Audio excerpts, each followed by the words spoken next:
So we'll call this to order. This is the Silicon Valley Clean Energy Authority Board of Directors meeting. It is Wednesday, February 12th. If we could get the roll call, please. Yes, good evening. Chair Miller, Here. Vice Chair Smith, Here. Director Tyson, Director Montano, Director Elahi, Director Rennie, Here. Director Sinks, Director Abe-Koga, Director Gibbons, Here. Alternate Director Yulo, Alternate Director Bruins. Thank you. I will note that Director Tovar and Ellenberg are absent. Excellent. Okay, tonight we have an exciting action-packed agenda. But before that, if there is any member of the public that wishes to speak on matters not on the agenda, I would look for them to raise a hand or approach the dais. Seeing nobody running up to that, we will move right along. Next up is our consent calendar. Items on this could be taken on one motion if everybody wants to do that. If anybody wants to pull an item, we can do that. Chair Miller, if I could please note Yes. that item 1A, it says approved minutes of the January 8th, 2019. That should be January 8th, 2020. Oh yeah, those looked kind of old, didn't they? Is there any member up here? Oh, and I will offer an opportunity to discuss before we take the final vote. So if you only want to make a comment, we don't need to pull it. Is there any item that anybody wishes to pull? I'll move the consent calendar, noting that the minutes are January 8th, 2020. Okay, I think it fell to Rob Rennie for the second and Rod Sinks. Is there any member of the public that wishes to speak on an item on the consent calendar? Seeing none, are there any comments from my fellow board members? Boy, it's a dull group tonight. Seeing none, we will call the question. All those in favor, please say aye. Aye. Opposed? That carries unanimously. Moving right along, we are up to our regular agenda. Item 2 is to receive our financial audit report. And running to the dais. Before you start, I'm going to say thank you, and we'll say thank you at the end. We appreciate all the work that we do to make sure that we are in fine financial standing. Well, thank you, Chair Miller, and good evening, fellow directors. This brings us to a conclusion of our audit process that began back in early December. Before I yield to our independent auditors from Picendi and Brinker, Mr. Bradford and Ms. Samet, just want to spend just a minute highlighting the numbers that you're going to receive an opinion on. So we ended last fiscal year with a change in net position of $64.6 million. In the private sector, that's called net income. Main driver on that was rates, and I want to congratulate the board this past year on rate setting because it's a balance between sustainability of the agency and creating ratepayer value. And put some numbers behind that. Sustainability of the agency, that 64 million in change in net position contributed to ending the fiscal year at 119 million of unrestricted cash.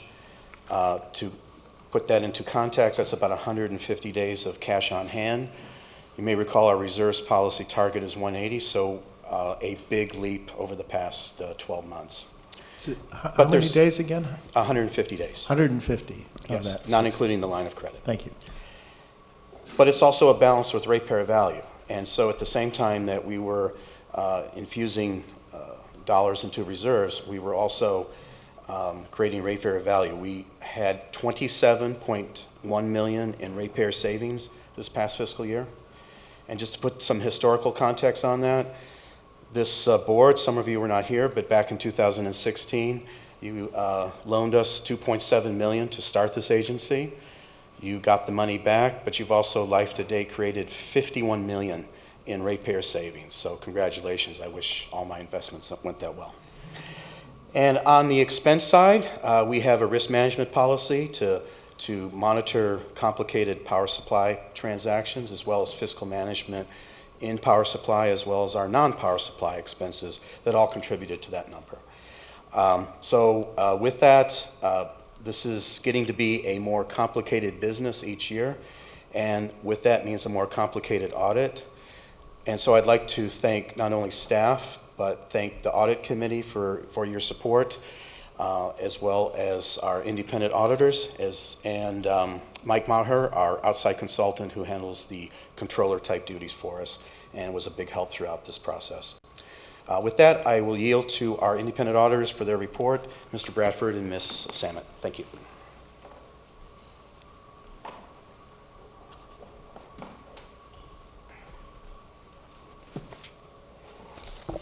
Good evening, everybody. It's good to be back once again.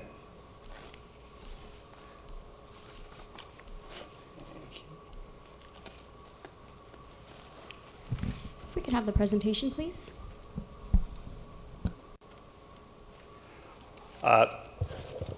As Don said, we're from Pisani & Brinker. I'm Brett Bradford. I'm the partner on the audit engagement, and this is my colleague, Beth Samet. She's a senior audit manager with the firm. And we've both been working on quite a few CCAs for some time now, so it's good to be back and reporting once again. I won't bury the lead. It's a clean audit. We'll get into more of the specifics here in a moment.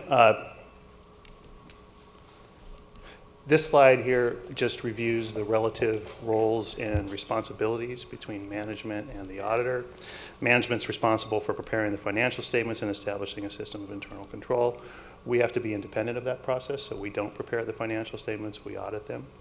We perform our audit by considering risks of material misstatement in the financial statements, which we call inherent risk, considering internal controls relevant to the financial statement preparation, which we call control risk, and then we perform tests of year-end balances based on the results of those risk assessments in those areas.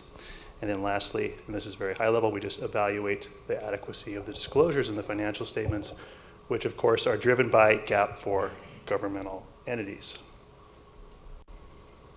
So our audit is complete and we reported an unmodified opinion, just like Brett said. Based on our audit, the financial statements are materially accurate. No significant deficiencies or material weaknesses in internal control were identified.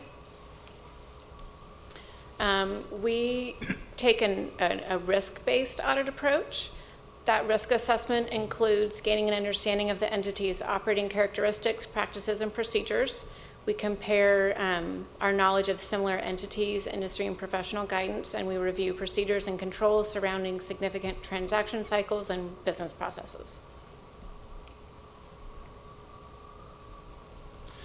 So that includes obtaining a description of SVC's description of controls and processes, evaluating the design of the controls within the context of the activities, and that is, of course, the acquisition and sale of power, evaluating the implementation of controls by performing walkthroughs, and we do that by interviewing staff, observing the performance of controls, and then we inspect documentation demonstrating that the control was performed.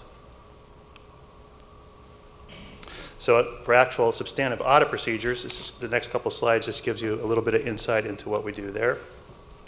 Revenue recognition is one of the biggest items. So that means looking at accounts receivable and accrued revenue, as well as revenue that was realized during the year. So we test a large sample of customer billings. We relate the total revenue to the total cash received during the year. Then we look at cash received subsequent to year end and relate that back to accounts receivable. And then we evaluate the adequacy of the allowance for uncollectible accounts as well. And then for cutoff, we also review the revenue recognition through year end and the method for determining accrued revenue, which is essentially unbilled revenue at the end of the year. So it's very important that the revenue that was earned and only that revenue is recognized in the financials for the year. On to cash, which is a significant item. We send confirmations directly to financial institutions. On the accrued cost of electricity, that's on the other side of the income statement. We review subsequent bills from electricity providers and cash payments, and we perform analytical procedures. And just on the revenue side, the idea on the cost side is to make sure all the costs are scooped up as well. So as you've got adherence to the matching principle, as accountants call it. And on notes payable, we confirm unused lines of credit and letters of credit. And then like I said, we look at the financial statement note disclosures, and our role there is to make sure they're complete in accordance with the accounting requirements and that they're also without bias. We're doing the trade-off. So the significant accounting policies adopted by SBCE throughout the periods audited appeared appropriate and consistently applied. No alternative treatments of accounting principles for material items in the financial statements were discussed with management. So everything was consistent, everything made sense.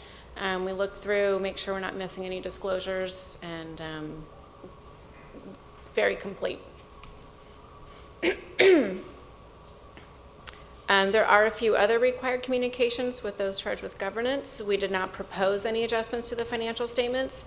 We did not identify any significant or unusual transactions or applications of accounting principles where a lack of authoritative guidance exists. And a few more. Some of these sound redundant. These are prescribed by the auditing standards, so we'll blame them.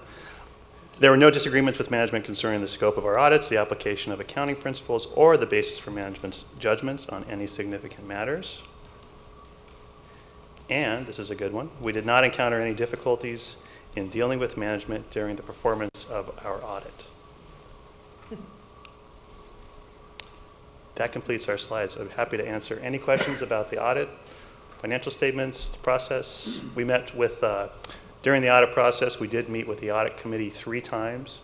So we had good lines of communication with them during that, at the beginning, in the middle, and the end. We're good friends now.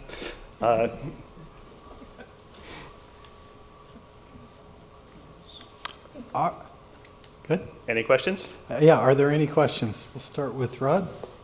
Well, I'd like to thank the audit committee. So Courtney, Nancy, Jeannie, you're on the audit committee, so thank you for your service. It obviously doesn't get better than this, but I actually was interested in whether you had done any assessment of our front, middle, back office structure, and whether you see, whether you think we are in good shape to prevent any risk due to losses that might be incurred because we're... Well, I don't know if you can ever be in a position to prevent any risk. Yeah, no, I understand that, but was that part of your assessment? So our risk assessment includes, the scope of that is directed towards the accuracy of being able to produce financial statements that are accurate and complete. During that process, we have interactions with various folks at different levels. If we got wind of something that we didn't feel was adequate or understaffed, or someone that was doing something Okay. that didn't seem appropriate, we would make mention of that. So you tested transactions, reconciled, but didn't actually look at the structure of the organization? No, with that's regard more to what we risk? would call an operational review. Yeah. The structure, we really focus on how does it support the preparation of the financial information. Oh, I get that. Yes. So just one other thing, based on the initial report, I heard that we had generated 51 million in ratepayer savings and our net position is 163 million. And this isn't a question for you so much as management. Do we, any place, account for the savings we've generated in terms of carbon? I mean, the social cost of carbon under Obama was 45 per metric ton equivalent. And I know that number, by some accounts, has now risen to 50, and Trump is valuing it at $1 or -5, I don't know. But in terms of some objective measure, do we, or ought we be talking about the carbon savings that we brought forward in a monetary way? Using some, metric that we've come up with. So we don't at this time, and we'll be happy to take it back and discuss it and bring it back to the right committee if we want to move forward with this. I'd personally love to see us, talk about savings to ratepayers, the reserve we've generated to be sustainable, and also talk about the benefit to the health of the earth. I would think all those would be valid, would be outside of the audit. Outside of Not part of Fair the enough. financial statements, but certainly we can. Thank you. I'm done. So let's do Tony and then Liz. I insist on Liz going first. Okay, then Liz can go first. Such chivalry. Thank you. So thank you for the report and the thoroughness of it, and the support of staff was very important. I just wanted to bring back something that I recall from last year, and I may not be remembering correctly. There was an observation that because we have an outside financial service, Maher.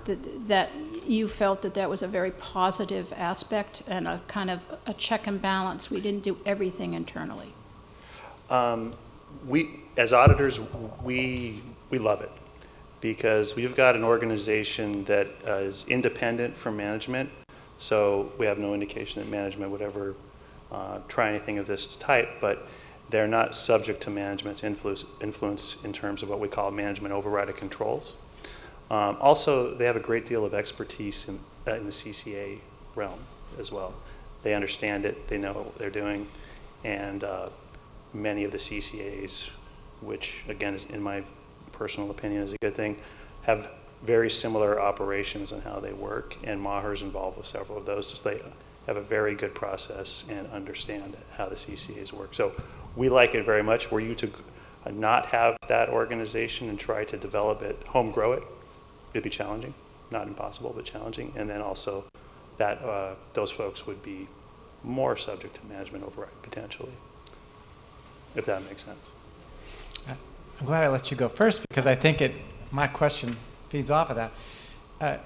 Within the last 2 years, an employee of one of our member organizations, an organization has a very good reputation for being well managed, was caught with a, I don't know, decades-long embezzlement scheme or something. I'm not sure. The details escape me. And I suspect that what you're doing at this point isn't like investigating fraud. And I meant to say this 3 times, but maybe I'll only say it once. I have no indication that there's any problem. I'm not at all trying to imply there's a problem. I am just curious, what mechanisms should we be asking for to make sure that the potential for that is minimized? Yeah. In that circumstance, is what you're alluding to, which I very much take it to mean that's outside of this organization, right? No, a government, a separate government, right? We had such a problem in my city. I truly couldn't remember which city it was. That's okay, I'm trying to forget. All right. I would bet, I'm not familiar with the specific circumstances there, but I would hazard a very large bet that there was a lack of segregation of duties. So the person with access to getting cash out of the organization also had a means of burying that transaction in the accounting record somehow. And again, so that goes back to having the separate organization working on the accounting, is they don't have access to, Maher doesn't have access to assets, i.e. cash. So that's good. So more separation of duties is always a good thing in our realm. Of course, that has to be tempered with business realities at time and cost-benefit analysis. But you can never reduce the risk to zero. But if we, again, I always say this, we're not allowed to say anything good. But if had we seen problems in that area, we would be making mention of them. And it's a very frequent observation on our part with our various audits we work with. Okay, thank you very much. And I do want to repeat that I have no thoughts that this is a problem with us. I'm just asking. I appreciate that. For doing due diligence. Are there any other questions?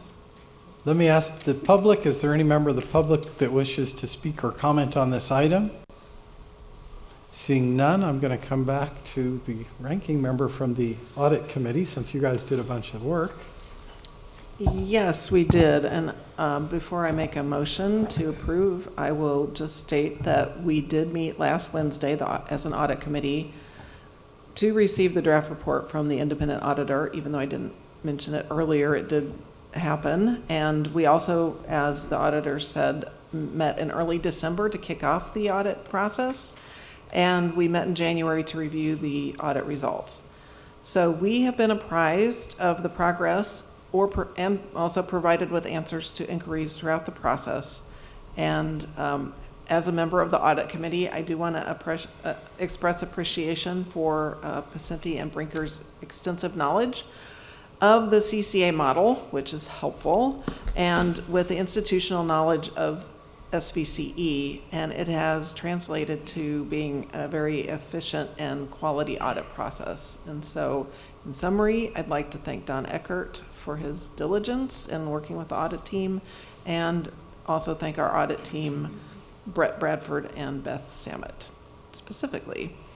And with that, I move to receive and accept the year-end financial statements and the independent auditor's report for the fiscal year 2018 to 19. All right, we have a motion and a second. Any final thoughts or comments? I have just a couple. First, thank Don and staff and the auditors and the audit team. Everybody did an extraordinary job. Everybody is aware having clean, successful, thorough, complete audits is a necessary item in attaining our credit rating. And so this is a big milestone for us. And the last thing I gotta say is we pride the staff in being very creative to help us bend the carbon curve and change the world. But I am even more proud that our financial staff has no creativity when it comes to the books and that we are by the numbers as clean and as pure as we can be. And with that, I would call the question. All those in favor, please say aye. Aye. Opposed? That carries unanimously. Thank you, guys. Thank you. Thank you, Don, and thank you, staff, and thank you, Audit Committee. All right, I've finished thanking everybody, I hope. All right, next up is our CEO report. Krish. Yeah. Chair Miller, members of the board, I have several items I'd like to update you on. And as Andrea puts up a presentation, I would start off by talking about our strategic plan and work plan.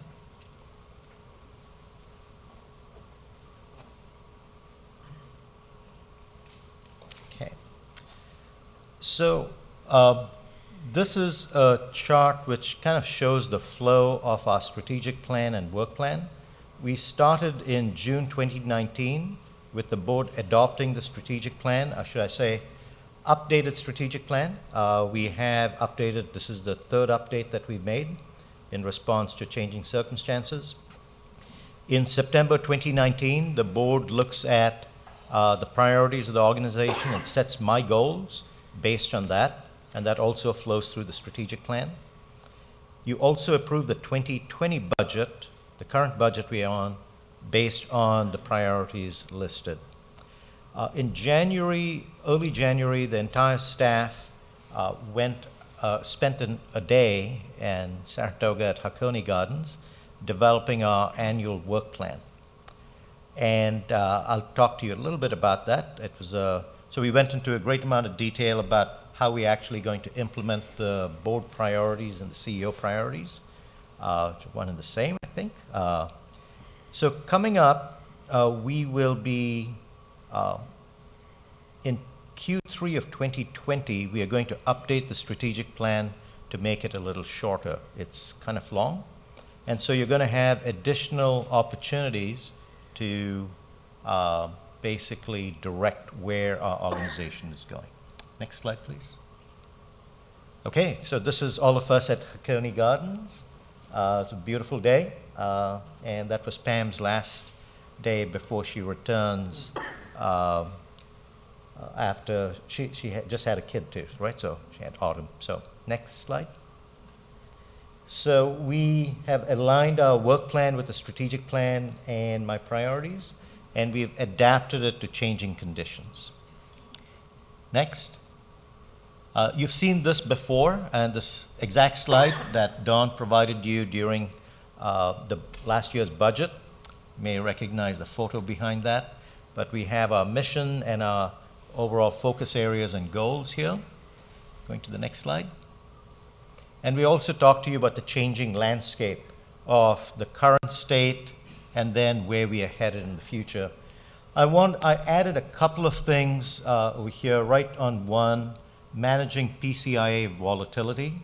That is a much larger hit on our finances than we were looking at back in September when you adopted the budget. So we'll move to the next slide. So here are the priorities that you've set for me this year. And I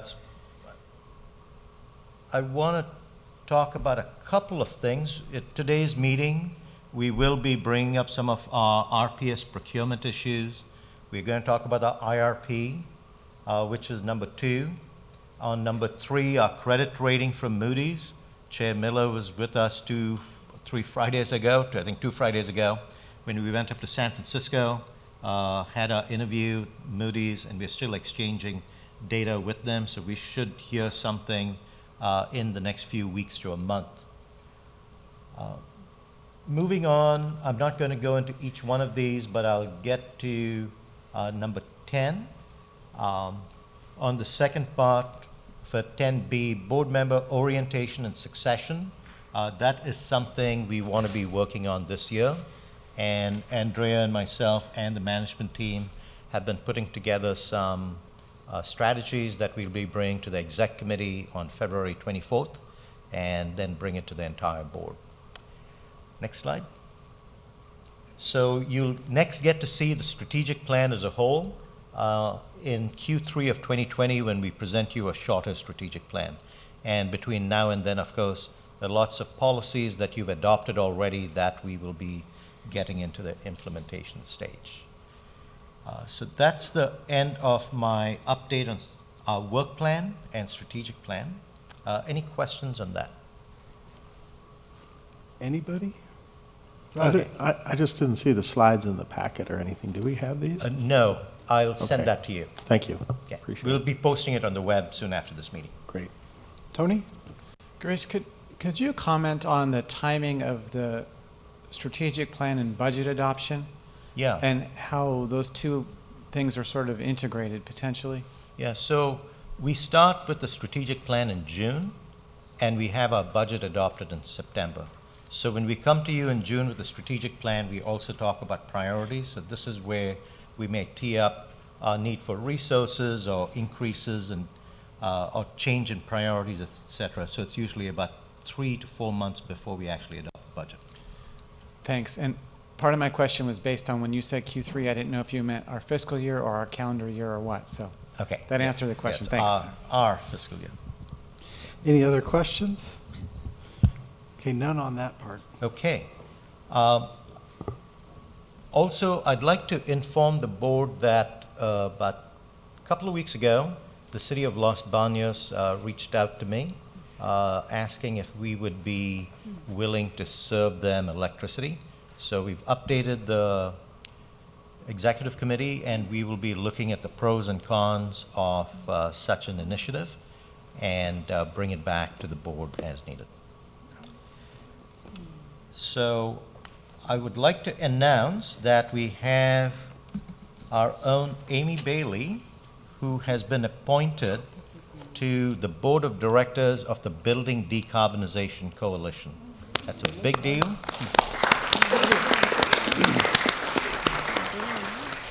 We only have 2 CCA representatives statewide, and she is one of them. So SVCE's leadership is showing up in spaces even outside clean electricity and the building decarbonization group. So we are now, as Amy and Michaela are going to come on up, we're going to share with you a video. We had a hackathon that we sponsored 2 Fridays ago, and Chair Miller was actually one of the judges, and really exciting. So we have a 2.5-minute video that we're going to play, and then if there are any questions, Amy and Michaela will answer. And I just wanted to mention, yeah, definitely Michaela took on a lot of work to actually make this event happen. It's kind of like a Bike to the Future type event, but this one focused more on industry. The video will do all the talking, but definitely wanted to thank and acknowledge her. All this brain power, all this energy, all these young people who are here today trying to figure out solutions for giant problems. Bringing together really smart people to try to do something really fast. Today we are at the Google Launchpad in San Francisco for the GridShift Hackathon. The best bang for buck you could possibly get to get all these incredibly talented people to focus on exactly what we want them to focus on. We are looking forward to what sparks and nuggets and great ideas you guys have. Figuring out solutions to some of our biggest energy challenges. And we know we need a heck of a lot more innovation to actually achieve our climate goals. And this next 24 hours is going to be incredible. Climate change is one of the greatest challenges my generation has to face. Hackathons are an amazing way to basically get solutions created really fast. Good time to meet people, work on problems I don't get to think about in my day-to-day job. I had a startup idea that I was really excited about, and this is a great opportunity to start developing it. We actually came up with the idea literally 8 hours ago, and then we built everything within last 6 hours. We're Green Routes. And we're InstaGreen. We're Community Energy Labs presenting the Customer Choice Explorer. We're Watts Down, and we're your 6 cents to the current cost of electricity. Electrification is one of the most important trends in terms of finding a path towards cleaner energy. I'm most excited about seeing what these teams come up with. Off-the-wall ideas have that truly scalable and disruptive potential. To see all the creativity that these people have put out in the last 24 and only 24 hours to help us change the world. Watts Down. Green Routes. Team growth. It's really exciting when you present, and you get the feedback that what you worked on and kind of the ideas that you had and you put together so quickly actually turn out to be something that people see value in. We need all the talent, all the innovators and software developers. We need to transition to a clean energy future now.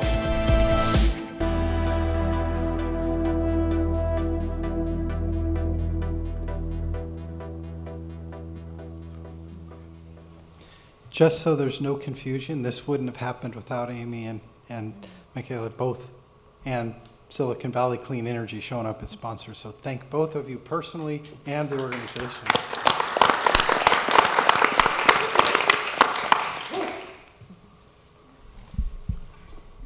Any questions? Any questions?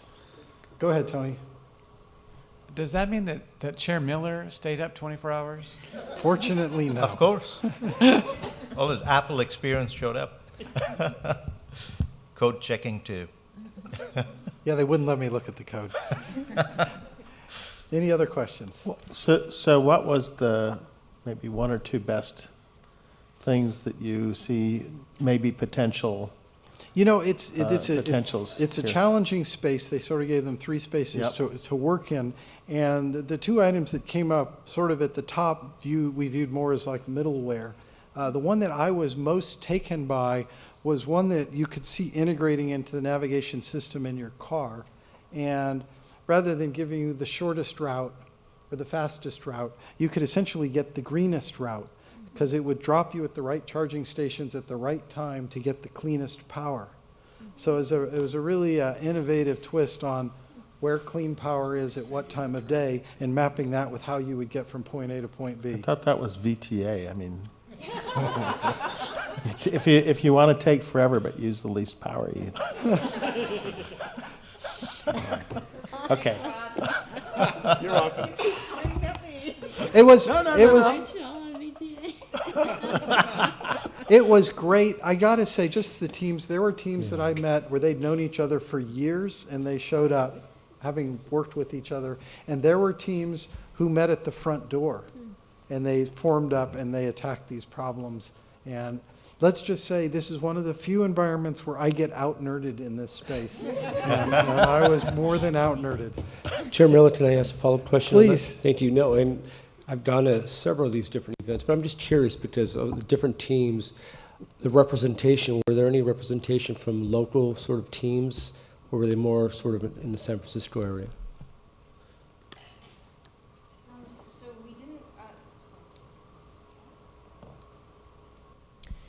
The only eligibility requirement that we had for participation is that they had to be 18 years of age or older, since we had a happy hour social.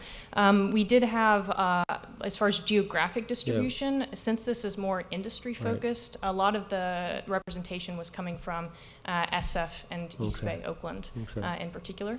But we had people from UC Davis, Berkeley, Stanford. We had folks from a lot of the larger clean tech companies, like in their day jobs, and then a large number of folks from startups that are in the clean energy space, and then some people who are just, many who are developers that wanted to do something to benefit the environment on their weekend. So it was kind of geared more towards energy industry professionals, which just based on where the employment is, it is a bit more SF. No, thank you. And again, I want to commend you because I know a couple of the members of one of the winning teams, and they said nothing but great things. So thank you for the job well done. Great. Any other questions? Seeing none, is that the end of our CEO report? No. Okay, then. So, yeah, thank you, Amy, Michaela, and other members of our team who also served as mentors during this Saturday. So now I'd like to call up Hillary Staver, Manager of Legislative and Regulatory Affairs, to provide you an update.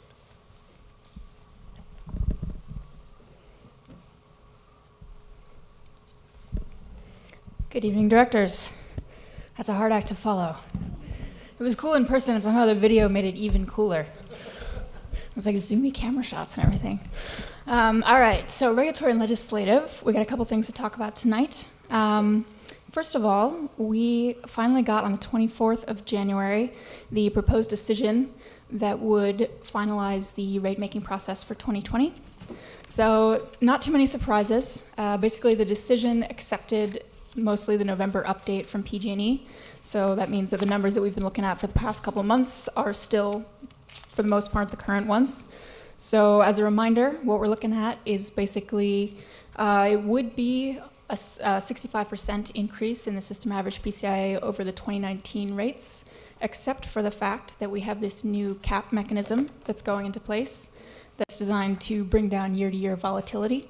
So what we're actually looking at is going to be a 20% increase, with the caveat that about halfway through the year, at the beginning of Q3, there's a second mechanism that may kick in that could cause a spike through the end of the year up to about 100%.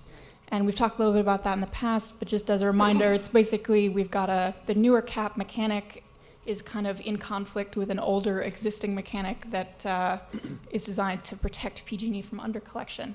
So we're continuing to look into reconciling that. We are hoping to keep the cap in place through the end of the year, but for now, we should keep that on the horizon as something we may have to deal with. So that decision is up for a vote on the 27th of February. We are continuing to meet with CPUC staff on some outstanding issues. There's a chance that the Commission could make changes to the decision before they vote on it, but for now, we're going with the numbers that we've seen in the past couple months as currently the best estimate. So that's rate making, and the new PCIA is still slated to go into effect on the 1st of May, 2020. So that's rate making. In other news, we're getting closer to knowing how the Commission is leaning on the expansion of direct access. We talked a little bit last month about how my colleague Poonam Agarwal represented us on the CPUC's first workshop on that in January. And we're a little bit less than a month out now from the Commission releasing their draft report. So they have to make a recommendation to the legislature by the 1st of June about whether or not to fully reopen non-residential direct access. And we'll get a look at that starting on March 9th. And we'll have an opportunity for stakeholder input. So we intend to participate in that fully. SVC and Poonam specifically are taking a leadership role on CalCCA's efforts in that. So we should have some news by mid-March. And then finally, on the integrated resource plan, we are continuing our internal work on that. We did get one unexpected piece of news. The Commission has extended the deadline by 2 months for 2020 IRPs, partly to help us incorporate some new data that we're getting from other proceedings, and I suspect partly because there's also a lot of work that goes into this on the Commission side as well. So we have updated our internal planning to account for that, and my colleague Monica is going to talk a little bit more about that in her presentation later tonight. So that's regulatory. I'll pause there. Any questions? Absolutely. What is the impact to our baseline of the PCIA going up basically through the end of our fiscal year? And what happens, what are the basic mechanics of it, should it double for the 4 last months of the calendar year? The mechanics in the sense of what would happen? What happens to our finances? may not be a question for you, but I was going to say, I need to call in and maybe we don't know yet, which is also an okay answer. But yeah, I read this and I was astonished at how Thank you for the how the question. commission could entertain doing something like this. Don't move, Hillary, you're not off the hook. Don, please enlighten. So we would, if we're looking at a 20% increase in the PCIA, that would reduce our bottom line to about by 20 million. So instead of having a 50 million surplus. Well, what if it's a 65% increase? Then we would most likely reduce the bottom line by about 45 million. We could choose to change our rates, right? Absolutely. And what happens if it doubles, as Hillary has said it might, for Q3 and Q4, or starting in August, I think you wrote, right? I'm assuming that would be for about 4 months. through the end of the year. Yep. So it would most likely wipe out the surplus that we projected in the adopted budget, may even dip into reserves without any change in rates. However, that's why we've built up reserves in the first place, to be able to handle these type of issues in the short term. So, but yes, it's a significant impact to our bottom line. And do we know what PG&E's rates are liable to be more or less throughout this calendar year? So when I presented back in December, it had looked like they were going to lower their generation rates. That has not happened. And I'll defer to Hillary if you have any recent news on that. Those are still the latest numbers. That they are lowering the rates. What was in the November update? Yeah. Okay, thank you. I'm sure we'll be talking about this more in our various committees. Thank you. Okay, thank you. Okay, any other questions to Hillary on this topic? Sure, Javed. So I guess the question has been asked as to whether we need to raise the rates or not. How would it translate, a 28% increase in PCIA? In a sense, how does that translate to the average homeowner if we were to pass all of that on to the homeowner? How much would their rate go up by? As in a per monthly bill impact? Yes. I do not have that number off the top of my head. Does anybody? Yeah. Basically, we're not going to pass it on. Our margin gets eaten up. I understand that, but if we were to pass it on, okay, it's a 28% PCI rate, but the homeowner's bill is not going to go up by 28% if we were to pass it on completely. How much would it is? I'm trying to figure out what the impact is. Is it 1% or 10%? So I'll give you of the bill? actual raw numbers of the PCIA. So today the PCIA is on average about 2.7 cents. We expect it to go up to close to 5 cents. So if you look at your bill and say about a 2.3 cent increase, but that's the way per kilowatt. Per kilowatt hour. Yeah, The customer is not going to see that change. It's just going to be less reserves that we build up. I understand. And I get that. So Yeah, I'm repeating myself. Yeah, I Sorry. got that. I was just trying to figure out, because at some point, the customers may have to see some of it because we may not have the reserves to handle So, that. Let me tell you about the PCIA, and stealing a little bit of Hillary's thunder, is like we are talking at CalCCA about we'd like to introduce legislation to deal with the PCIA, and it's right from simple fixes on the cap to major structural fixes, but that's still under discussion at CalCCA as to what we're going to do. But there will be some motion on that because we have some of our local legislators that we've already talked to who are willing to help us out with this. We are also looking at getting a long-term forecast to the PCIA, which is extremely challenging to do because the numbers are kept confidential by PG&E, and we get numbers provided to us within the year. So it's very short-term, and when we want it for business planning purposes, we would like it for a longer period. So we have actually hired our own resources at CalCCA and also at SVC to get some better forecasts. So we see the PCIA going up, staying up for several years, about 3 years, and then as some of PG&E assets get out of their portfolio, like when Diablo Canyon leaves the portfolio, the PCIA will come down. So structurally, the PCIA will be coming down. It's great you guys are following up on it because it's an important component of the costs that are involved. So that's Exactly. good job. Thank you. Just for the record, we do change our rates more than once a year to respond to all of these Right, yeah. market conditions and everything. I think we're highly flexible. As much as we hate it, we do what's necessary. Is there Oh, please, just some go ahead. informational question. What's the average cost per kilowatt hour right now for the homeowner? Is it I think 25 the cents? bottom line cost, including transmission, distribution, and everything else, I want to say is about $19 cents a kilowatt hour. 25. And, yeah. Okay, thank you. Not an insignificant impact, the Yeah, PCIA. yeah, it's a- Okay, I think Hillary still has more for us. Yeah. I'll do a quick legislative recap here, or partial legislative. So we're coming up on the introduction deadline for new bills, February 21st. So as usual for this time of year, we're working with all the other CCAs and Cal CCA to trawl through all of the thousands of new bills and identify the ones that are going to be relevant to us this session. So we're working currently with a database of about 25 bills that we're most interested in so far. The topics are going to be pretty familiar. We worked on several bills related to central procurement of resources last year that we stopped from going through last year but have come back.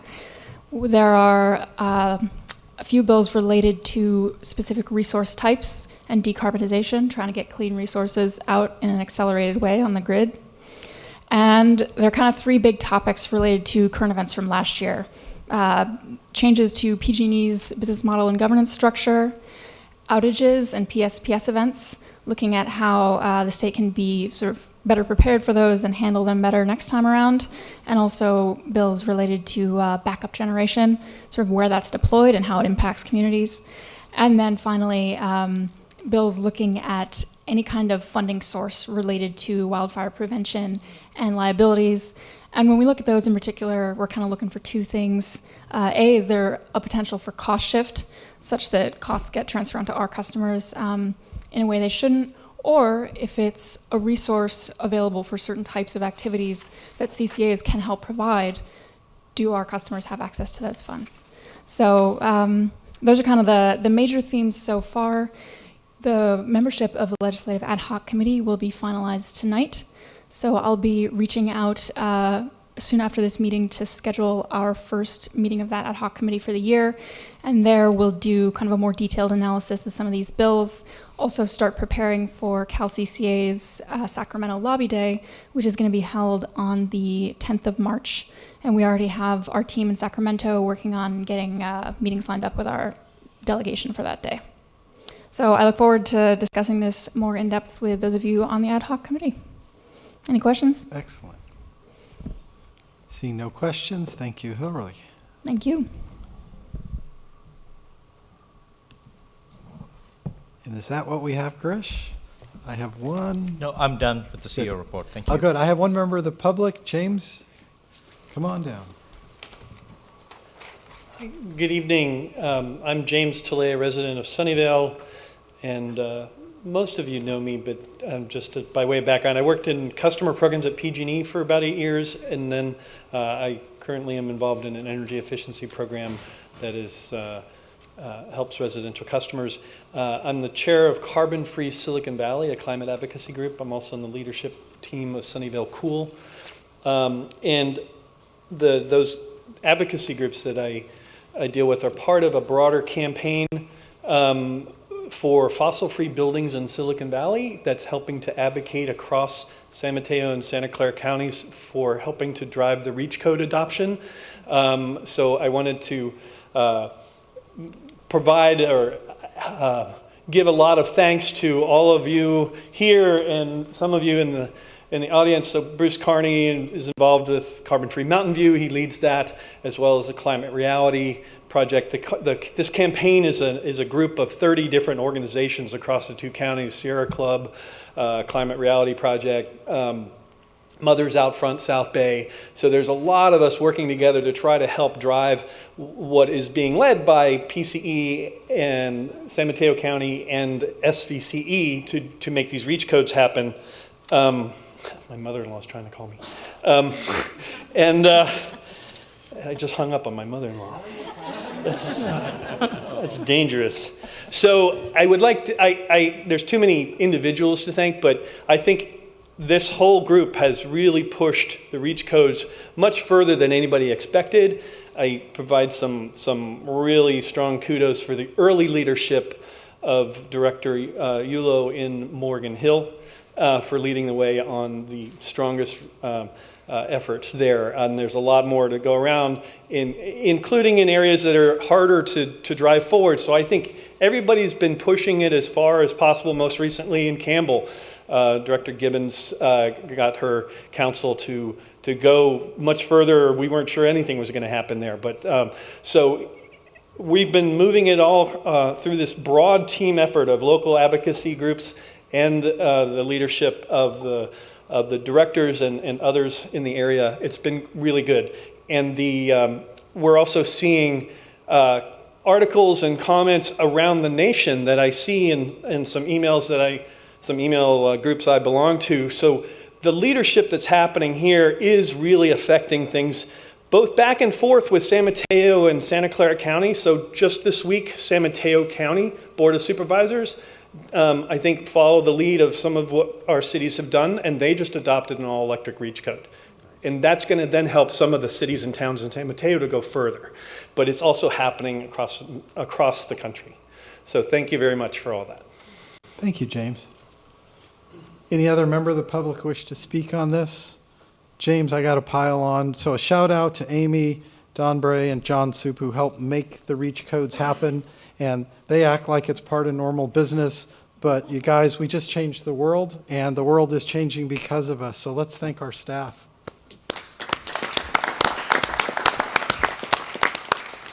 Okay, any other comments? I'll just tack on that I've mentioned this at the Air District, how effective this program was, and talk to Girish about writing something up, because, I'd like to, he reminded me that wasn't just $10,000 a city, but that was an important incentive, but it was also the enormous staff work of preparing model codes and all of this. And so I would love to get a one-pager that, we could take to other agencies, including the Air District, and say, hey, here's a way, if you actually want to move the world, here's a program that I would deem worthy of, award-worthy in almost any context involving climate change. Yeah. Excellent. Liz? And I would like to reinforce that and say that last time around, we talked about having staff and all the CCAs make a presentation to the ABAG Executive Board, because the impact on reducing our carbon footprint has been extraordinary, and that's really important to understand as we're doing long-term planning for the 2050 plan and other measures. So it's significant what this is doing. Jeannie? I wanted to. Okay. You're on. Oops.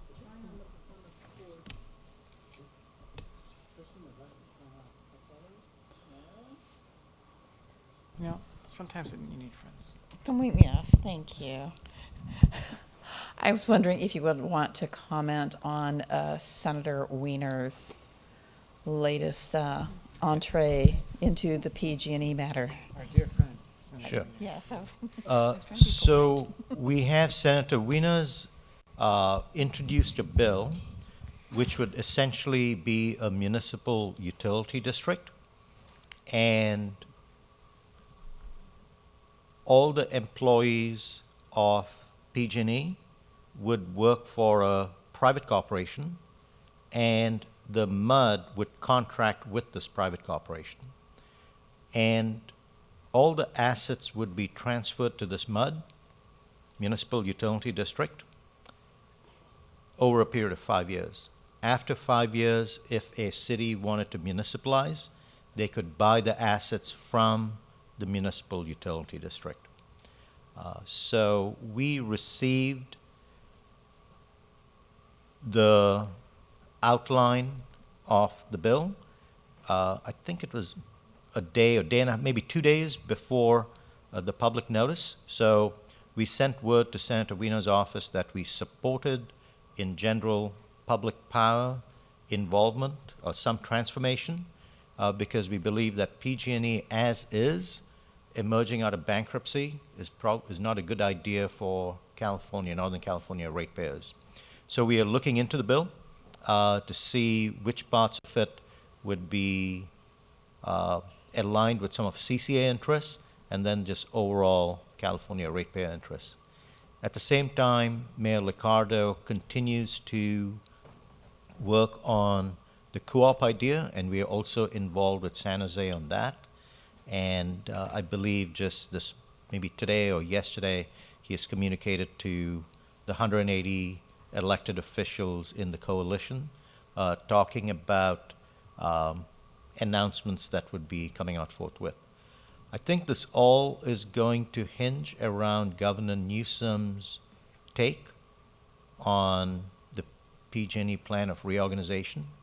And so we continue to follow it, and there'll be, we are also participating at the PUC, that's SVCE, along with 4 or 5 other CCAs, at the PUC proceeding where the plan of reorganization is being reviewed by the PUC.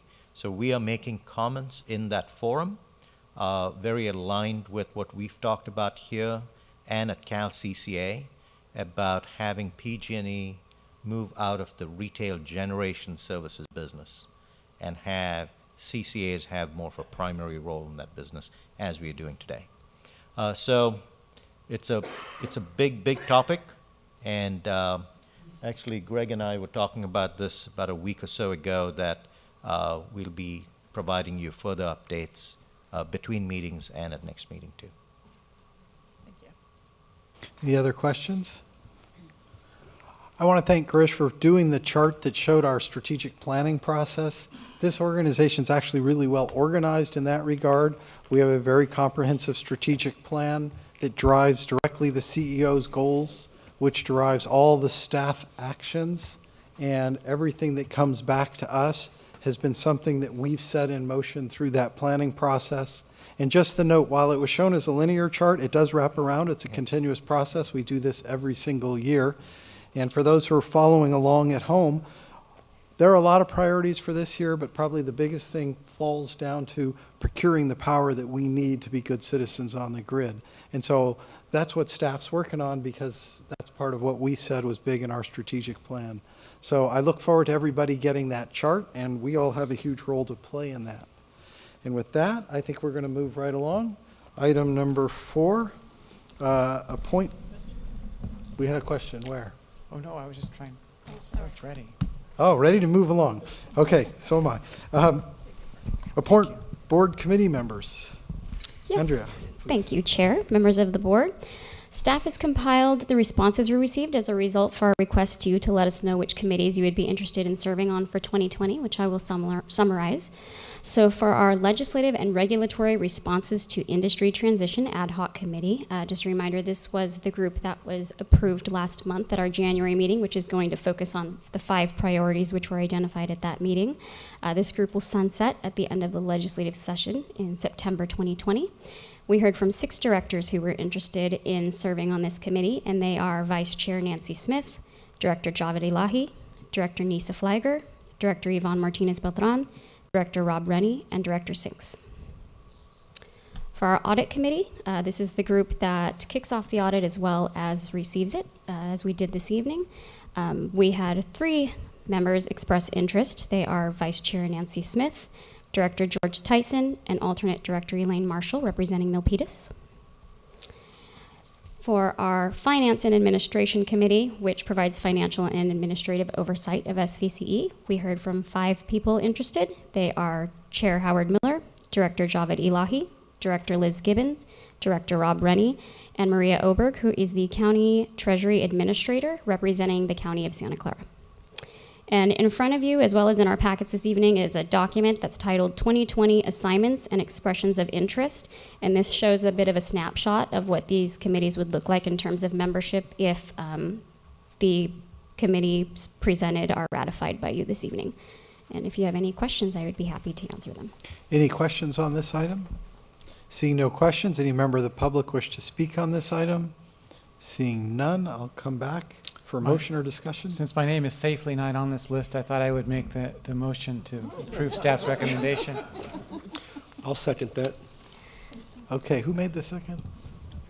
Oh, I was looking the other way. Fred, Yeah. thank you. Tony and Fred. Okay, any further discussion? All those in favor say aye. Aye. Opposed? That one carries unanimously. I want to thank my fellow directors for all the extra time that each one of these committee brings, but we're a stronger organization for our efforts. Okay, moving right along, we are going to talk about clean energy procurement and the IRP. Maybe, Gresh, you can get us an overview. Yep. So if you can get the slide presentation up, we're going to do this. Monica and I are going to make this presentation. Go to slide 1, please, or the next slide. So I'll do items 1 and 2, and Monica will do the rest. So I wanted to frame this a little bit based on, right from last October, the workshops we've had at SVCE and several of the items that have come to you. There's been an increase in the complexity and just the kinds of decisions that are coming in front of you. So we wanted to frame this so that the decisions that you are going to be reviewing and we're going to be asking for your approval in the next 6 months, to give you context for that and also give you context for things that are going to be coming back to you over the next several years. So as we were thinking about this, saying, yeah, we want to make this high level enough and a presentation that could be utilized as a framework for future meetings also. So I'll talk about 2 timelines. One is 10 years and one is 25 years. In our business, there is a very long lead time before you can get things done. To build a power plant, a solar and storage plant, we're talking right from the RFP process, getting a contract signed, the developers going out, getting land, you're working with the California Independent System Operator, their financiers, there's permitting, all this. It's like between 3 and 4 years. And at the same time, we have fixed deadlines by law and by the PUC. So and we have laws that go out 25 years telling us what we need to do with our portfolio.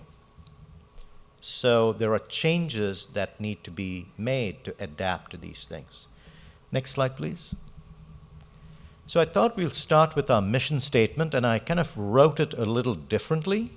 Instead of it being a sentence, kind of wrote it this way, which is reduce dependence on fossil fuels by doing 4 things.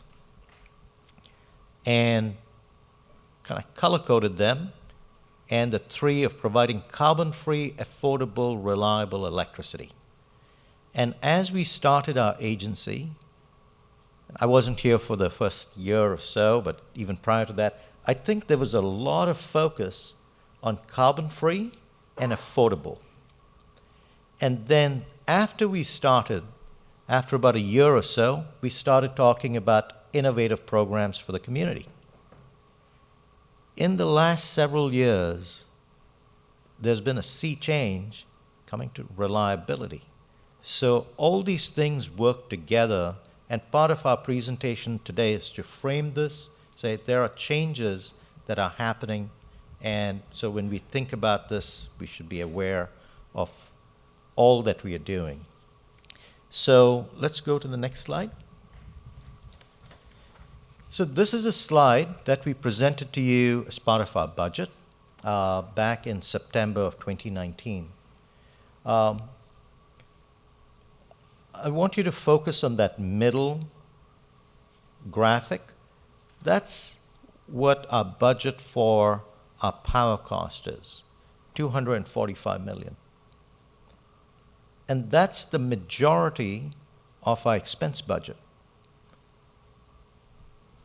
Next slide.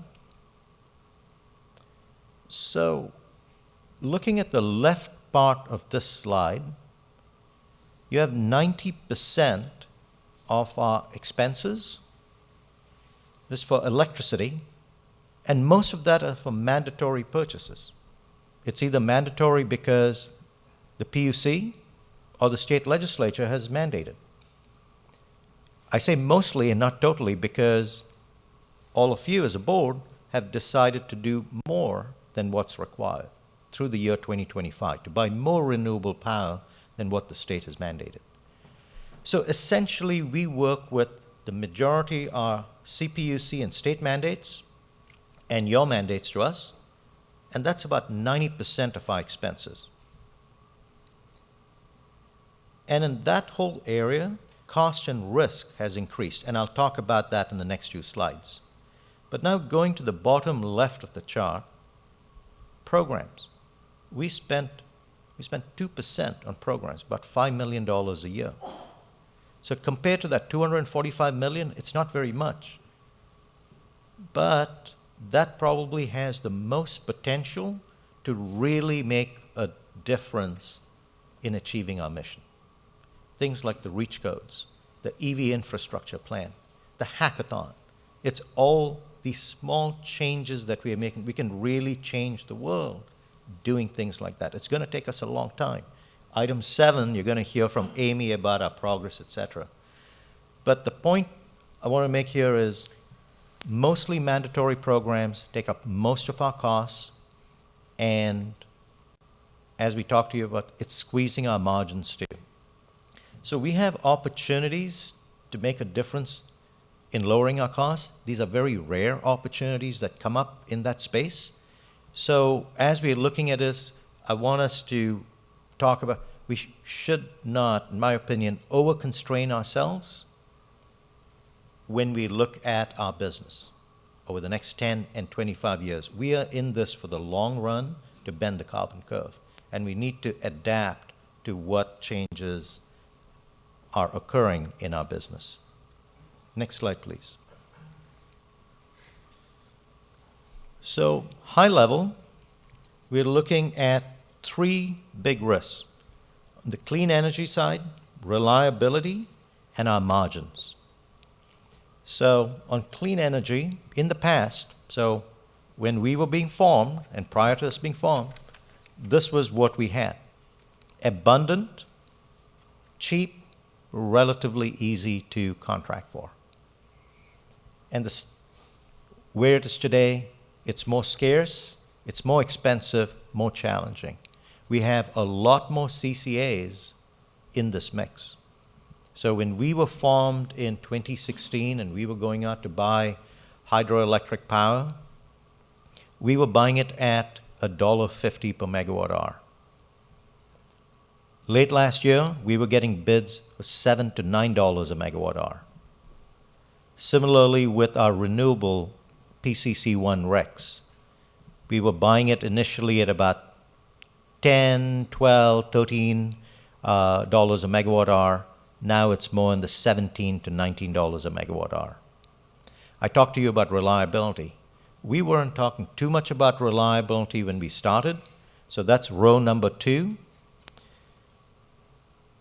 Obligations were relatively simple and short-term through new regulations that have been put in place by the PUC.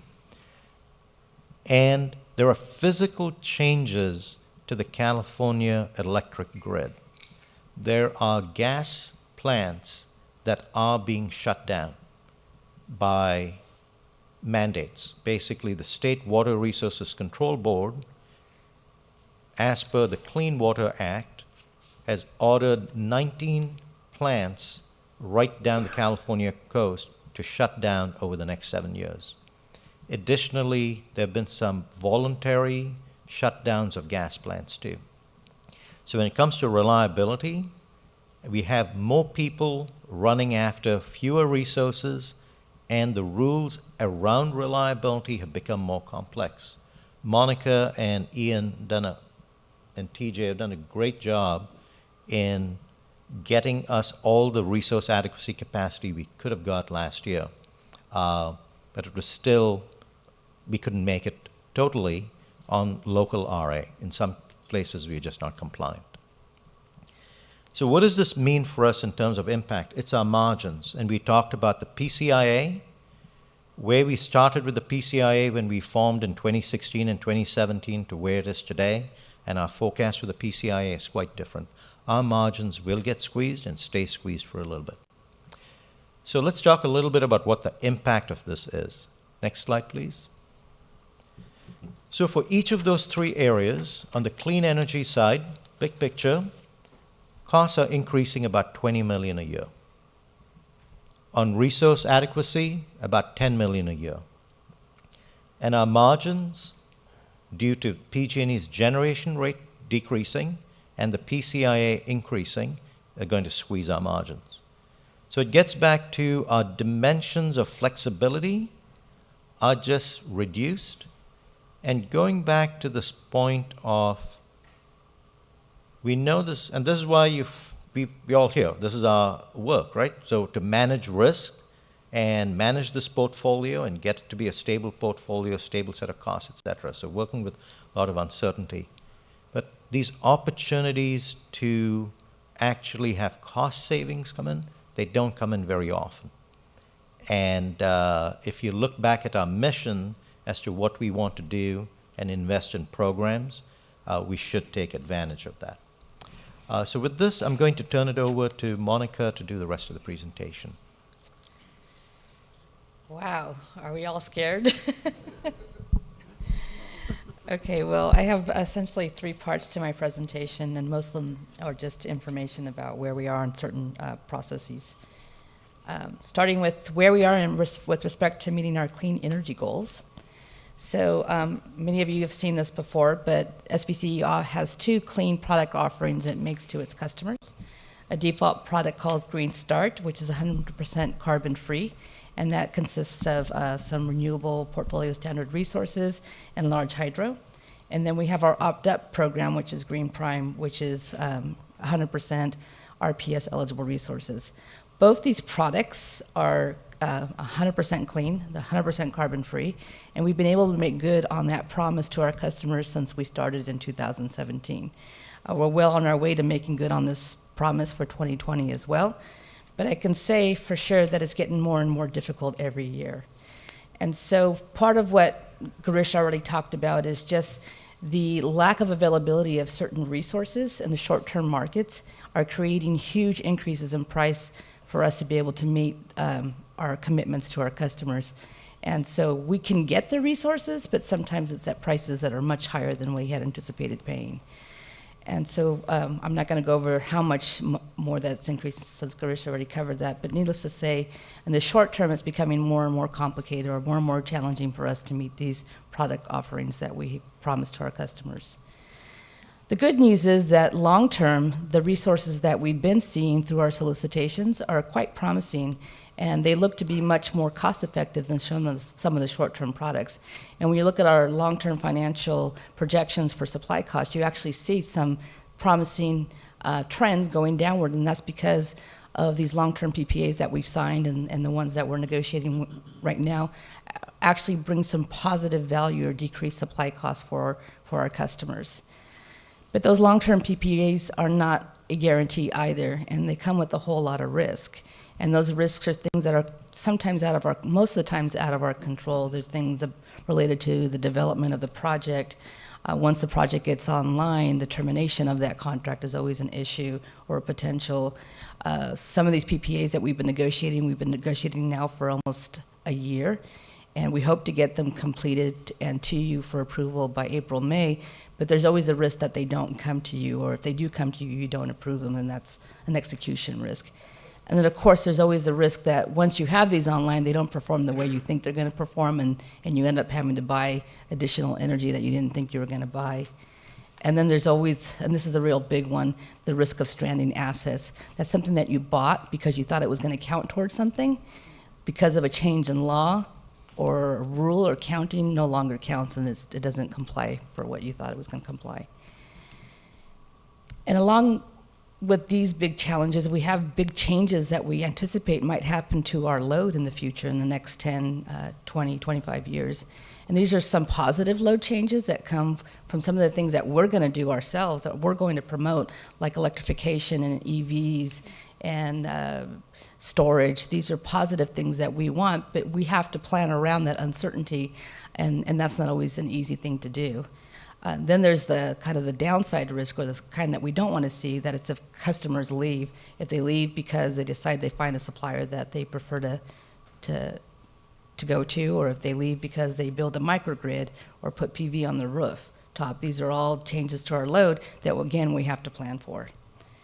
And then lastly, the one that's never kind of a small one is legislative and regulatory risk. And in this industry, that's an ever-changing risk. It's a constant risk, and one that we're constantly trying to mitigate or manage or react to.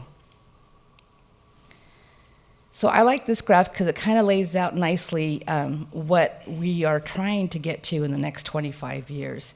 So the first section, 20 to 2024, we consider that relatively short term. And we at SBCE, of course, you know, have a 100% carbon-free goal. And through that carbon-free goal, we intend to make it by utilizing essentially kind of a balance between large hydro resources and RPS-eligible resources. We're above the state mandate right now. The state mandate is around 40% RPS, and they don't have a carbon-free requirement now. But as we move through time, like going to 2045, we're going to be more in line with what the state is requiring of all of its load-serving entities in California. And so there, our big challenge is going to be not so much doing what we do now, but doing what we do now better. We right now try to get to carbon-free, or we count ourselves as being carbon-free on an annual basis. But I think eventually we're going to want to go towards more of a 24/7 carbon-free accounting. And so that's going to be a big challenge for us, and we're already thinking about that. And we're thinking about it on kind of on an aggregate level for all of our portfolio, but we're also looking at it for specific customers who are kind of pushing us to look at it sooner than we had planned for. And again, this is something that we do constantly, that is planning and procuring and evaluating how we could do things better and what needs to change. So this is a new graph, and it's kind of it's an easy one to read, but it basically represents our cumulative clean energy needs over the 10-year period. So between 2021 and 2030, we have a cumulative load of 42,000 gigawatt hours that we need to serve. And because we're a carbon-free load-serving entity, we need to serve it with clean energy. Whether it's renewable energy, large hydro, or whatever it is, it's going to be clean energy. So if you look at just the resources that we've committed to already, those are the ones that you've approved, the PPAs that you've approved for solar plus storage and wind, and the recent geothermal project, plus whatever large hydro purchases we've made to date. Those two sets of resources don't get us nearly to where we need to be in 10 years. So you can see we have quite a ways to go. So the dash, this area here represents kind of our shortfall in the next 10 years. So it's about 70% of what we need has not been purchased yet. The good news is that we've been negotiating several PPAs to bring them to you in the next few months. Actually, two of them are coming to you tonight. One is just an amendment to an existing power purchase agreement, and the other one is a purchase with Pacific Gas and Electric, and we'll cover those in the next presentation. But if we were to add the new geothermal PPA and the additional 4 solar plus storage PPAs that we've been negotiating under the last RFP, we can essentially bring on another 20% of our needs. But we still have quite a sizable open position in the next 10 years. So that's basically the state of where we are. In terms of opportunities or other things that we're seeing and how we're going to plan to meet close that gap, I want to talk a little bit about the PG&E allocations of resources. So we had this discussion back in December about the CPUC directing the investor-owned utilities to look at how they can better optimize their portfolio of resources, including the renewable resources, their carbon-free, large hydronuclear resources, and resource adequacy. Through that discussion that we had with you in December, you essentially directed us to do a few things, and that's to come back to you or only consider taking the nuclear allocation in 2020 and perhaps in the future if we could figure out a way to make sure that it didn't show up on our power content label. Well, we've been working really hard to figure out how to do that and talk to many load-serving entities. We don't have a whole lot of new stuff to report to you with respect to that. We're still trying to figure out how we might be able to make this work and provide some value in 2020 to our customers. I think in March we'll come back with a more thorough update. But I did want to share with you that if we were able to receive the allocations, and here we're just talking about the RPS PG&E allocation and the large hydro PG&E allocation, there's a lot towards closing that gap for us. And so you can see that gap becomes this smaller box, which represents about 20% of our load. So there's a significant amount of opportunity here just in the RPS and the large hydro resources from PG&E. But these are not a sure thing, and the large hydro one, I think, is something that is going to be pretty easy for us to make that decision to take it, since it's essentially going to be a value to us. The RPS ones, we're going to have to consider what the benefits are of taking the RPS allocation from PG&E. And again, we'll bring that to you in March and later this year. The last update is our efforts related to the Integrated Resource Plan. And Hillary gave you a little bit of good news earlier today that the CPUC has extended the deadline for filing the IRP for 2 months. The good planners and analysts that we are, we've already figured out how to use that whole 2 months. So it's we're basically filling the 2 months. But if you recall, the IRP is a 10-year integrated resource plan, and it covers the period of 2021 through 2030. Its main purpose from the CPUC standpoint, and also from our standpoint, is to show how we plan to meet our renewable portfolio standard, our greenhouse gas reduction goals, and our reliability mandates or requirements, and how we plan to do this in an affordable way. So when we came to you in October and we kind of presented what the whole IRP was, all the different kind of resources that we might consider including in our procurement in the next few months, you essentially directed us to do a few things, and this has kind of established the framework of the integrated resource planning and modeling that we've been doing since we met with you in October. You told us that you told us to pursue an RPS which exceeds the state mandate, and so it's about 50% all the way through 2026, and then track the state mandate through 2030 at 60%. You also told us to consider all PG&E allocations when you're doing your analysis to see what the merits are of those allocations.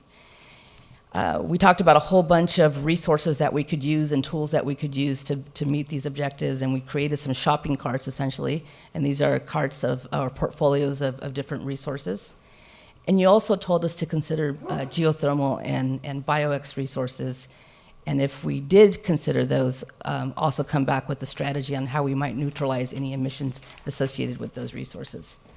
So we've been doing all this since pretty much nonstop since October, quite frankly. We've hired a bunch of consultants to help with this as well. So we've got Ascend Analytics helping us with a lot of the meat and the details of modeling these portfolios, not just, they're looking at it from a 24/7 basis, so we're establishing hourly generation profiles, looking at cost, looking at risk. We're doing a very thorough job on that. We also hired E3 to look at what is the opportunities to get incremental distributed energy resources into our portfolio. These are things that we would actually influence. And then last, we've hired MRW to help us put together a report to submit to the CPUC that will conform to the CPUC's requirements and hopefully get approved. We've also been working on how to easily report this out to you so that when you see these different shopping carts of of resources that it's easy for you to make a decision on what the trade-offs are and which portfolio we should be pursuing for the next, to close that gap. We'll be presenting to you some key metrics that are around carbon-free, reliability, and affordability.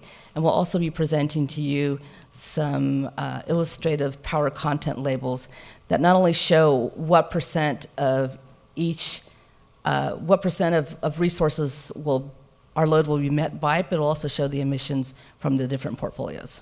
And that'll be in line with the new power content label reporting requirements. If you recall, these are the portfolios or the shopping carts that we established. I won't go into this too much, but you can see that we have 7 portfolios that we're analyzing, and each portfolio is made up of different resources.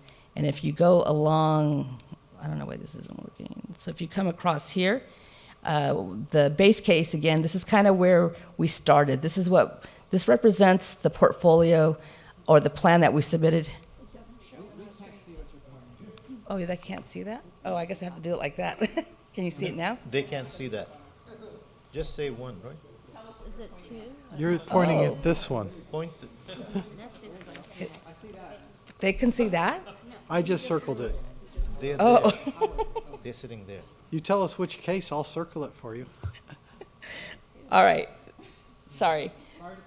So the first column, the column labeled 1, that represents essentially the plan that we submitted in 2018 to the CPUC as our IRP.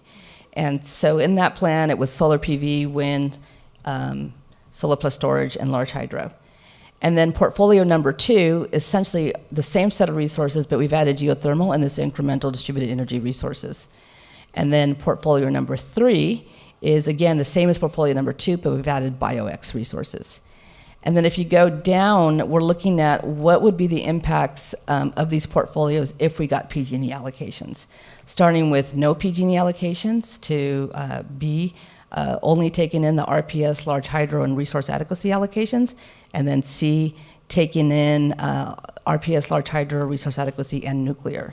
And so we will report back to you on how those portfolios fared relative to our objectives. And this is kind of a sample of the type of dashboard that we'll create for you so you can see what the trade-offs are for the different portfolios. So next steps, we've got a lot coming to you in the next few months, we hope. Starting with tonight, the 2 contracts that I talked to you about earlier. That's the next presentation. In March, we hope to bring to you our second geothermal power purchase agreement. If it doesn't come in March, it'll come to you for sure in April. We also will come back to you with kind of a formal direction on the PG&E allocation so that we can have our direction there. In April, we'll bring you some IRP results and recommend to you what our IRP should look like. Kind of that is what portfolio we'll be picking to include in our IRP. And then we also hope to bring to you another solar plus storage power purchase agreement. In May, we'll bring to you the actual IRP for you to formally approve so that we may submit it to the CPUC. And then we hope again to bring to you 2 new solar plus storage PPAs. And then last, in June, we'll bring you another solar plus storage PPA. And then this is something that we actually haven't talked about, but we'll bring you a relatively small contract, but a very important one. And this is the Western Area Power Administration Large Hydro Contract. This is a contract for an allocation of large hydro from the Central Valley Project. And I say small because the quantity is relatively small compared to most of our resources, but it has the potential to allow us to take much larger allocations or shares in the future. So that's all I have with respect to this presentation. Okay, I'm sure there's probably a few questions. We'll start with George. We'll work our way down so I don't leave anybody out.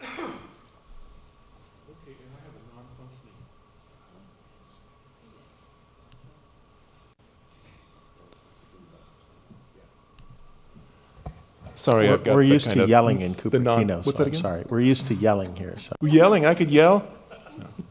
My first question might be more for Girish, and that is, I'm distressed by this PCIA increase, and I understand that it functions as somewhat of an exit fee from PG&E. To what extent is PG&E's existing customers, by having reduced demand due to efficiency or installation of solar, does that drop at all into that PCIA bucket? Are we penalized by other people's efficiency? No. So the PCIA, well, I can't say for 100% sure about that because there's not much transparency in this. But the PCIA is applied exactly the same for PG&E's customers and our customers. Okay. So it's essentially we are paying for all the resources that they have purchased for our customers now, but it was just PG&E's customers at one time. That don't need. So it's all the above market costs that their customers would have paid, and now that they are our customers are paying it. So going back to your question about this, if efficiency or anything added to their cost, all of us are paying it, all remaining customers. Okay, all right.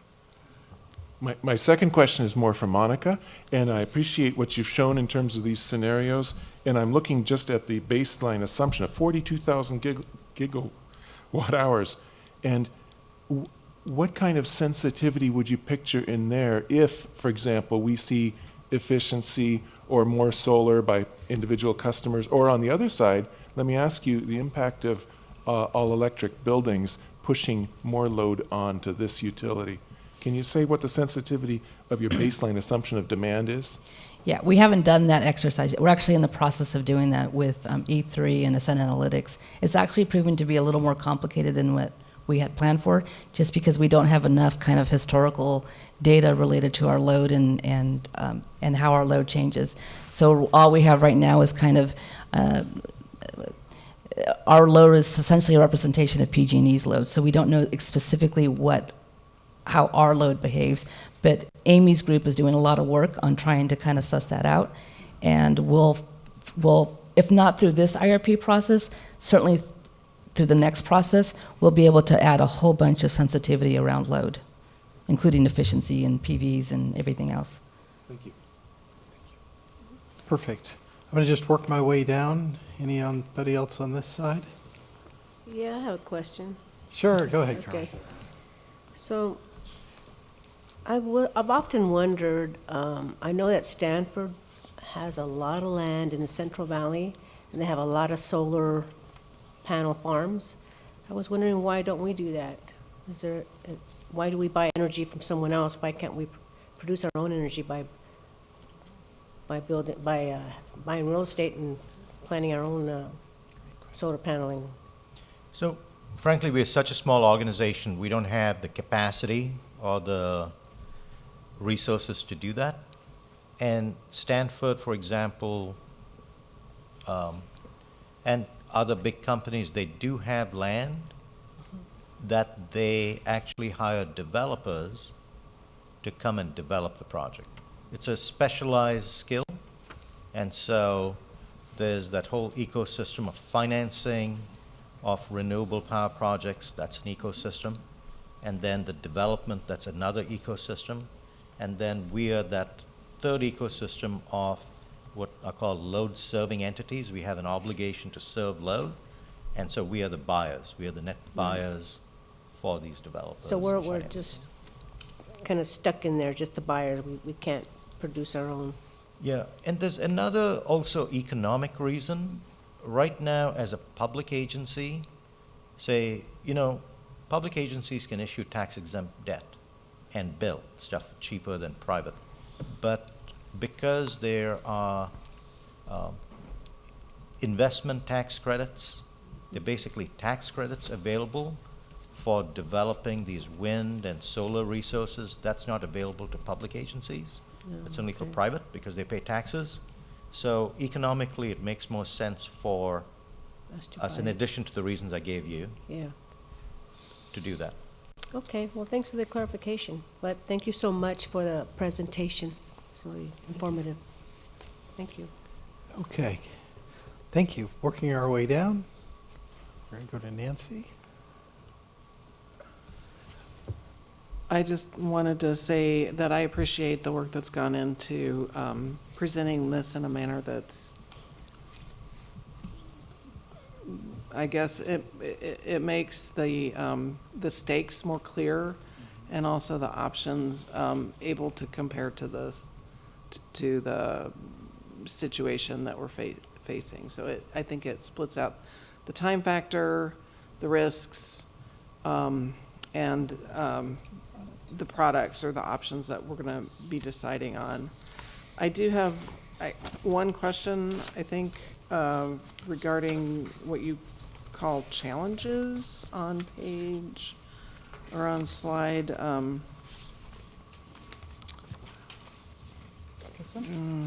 guess it's slide 5 of your presentation. Is that right? No. Item 9. I don't know. These don't have numbers. Yeah, they don't have numbers, but it's the challenges in meeting clean energy goals. And I just wondered how many of these, it looks like almost all of these are risks, really. So would you characterize them as risks or challenges? And if they're risks, you know, what, are there any ways to mitigate these other than? Yeah, certainly the challenges in terms of short term, I mean, that's a combination of just the challenge there is to try to purchase these clean resources at a reasonable cost and stay within budget. The step in the middle, those are risks, and we do have ways to mitigate them to some extent.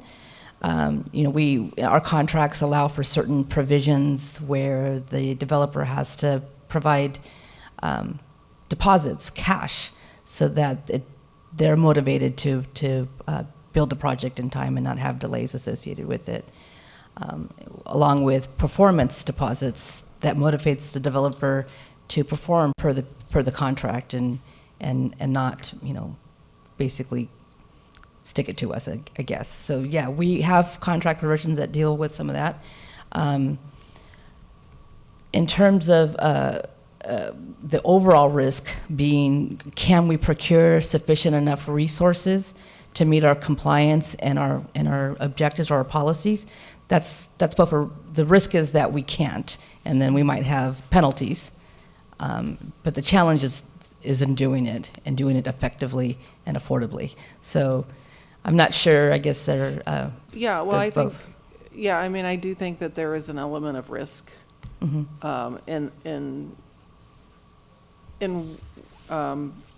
how we set policy, and in following that policy, that we meet the adequate, amount of energy requirements. And so I do think it's actually something that you could add in the future presentations about the risks. Sure. And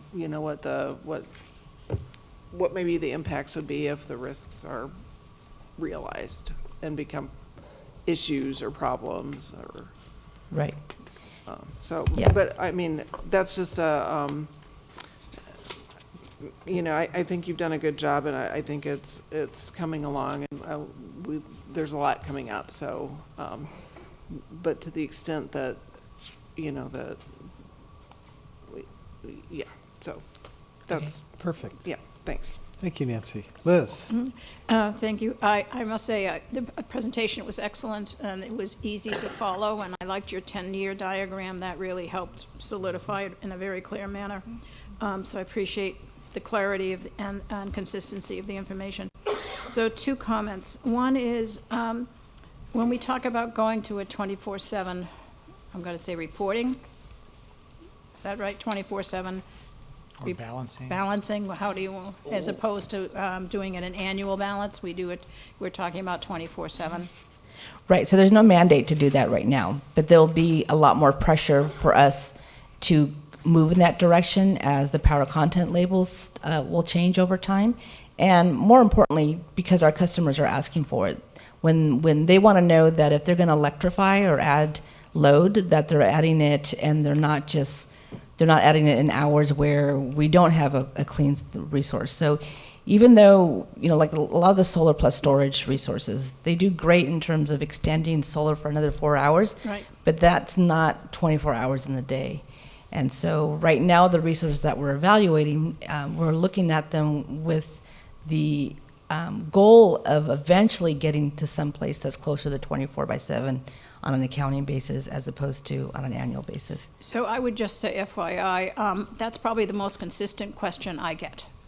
Anywhere I go. Okay. And we talk about this, they say, but there's never going to be enough power. There's never going to be enough clean energy. There's never going to be this, how are you doing, and all of that. So I appreciate this information, and just going forward, keep in mind, that's the common question. Right. And the state hasn't figured out how to do it either, by the way. Well, that's, Yeah.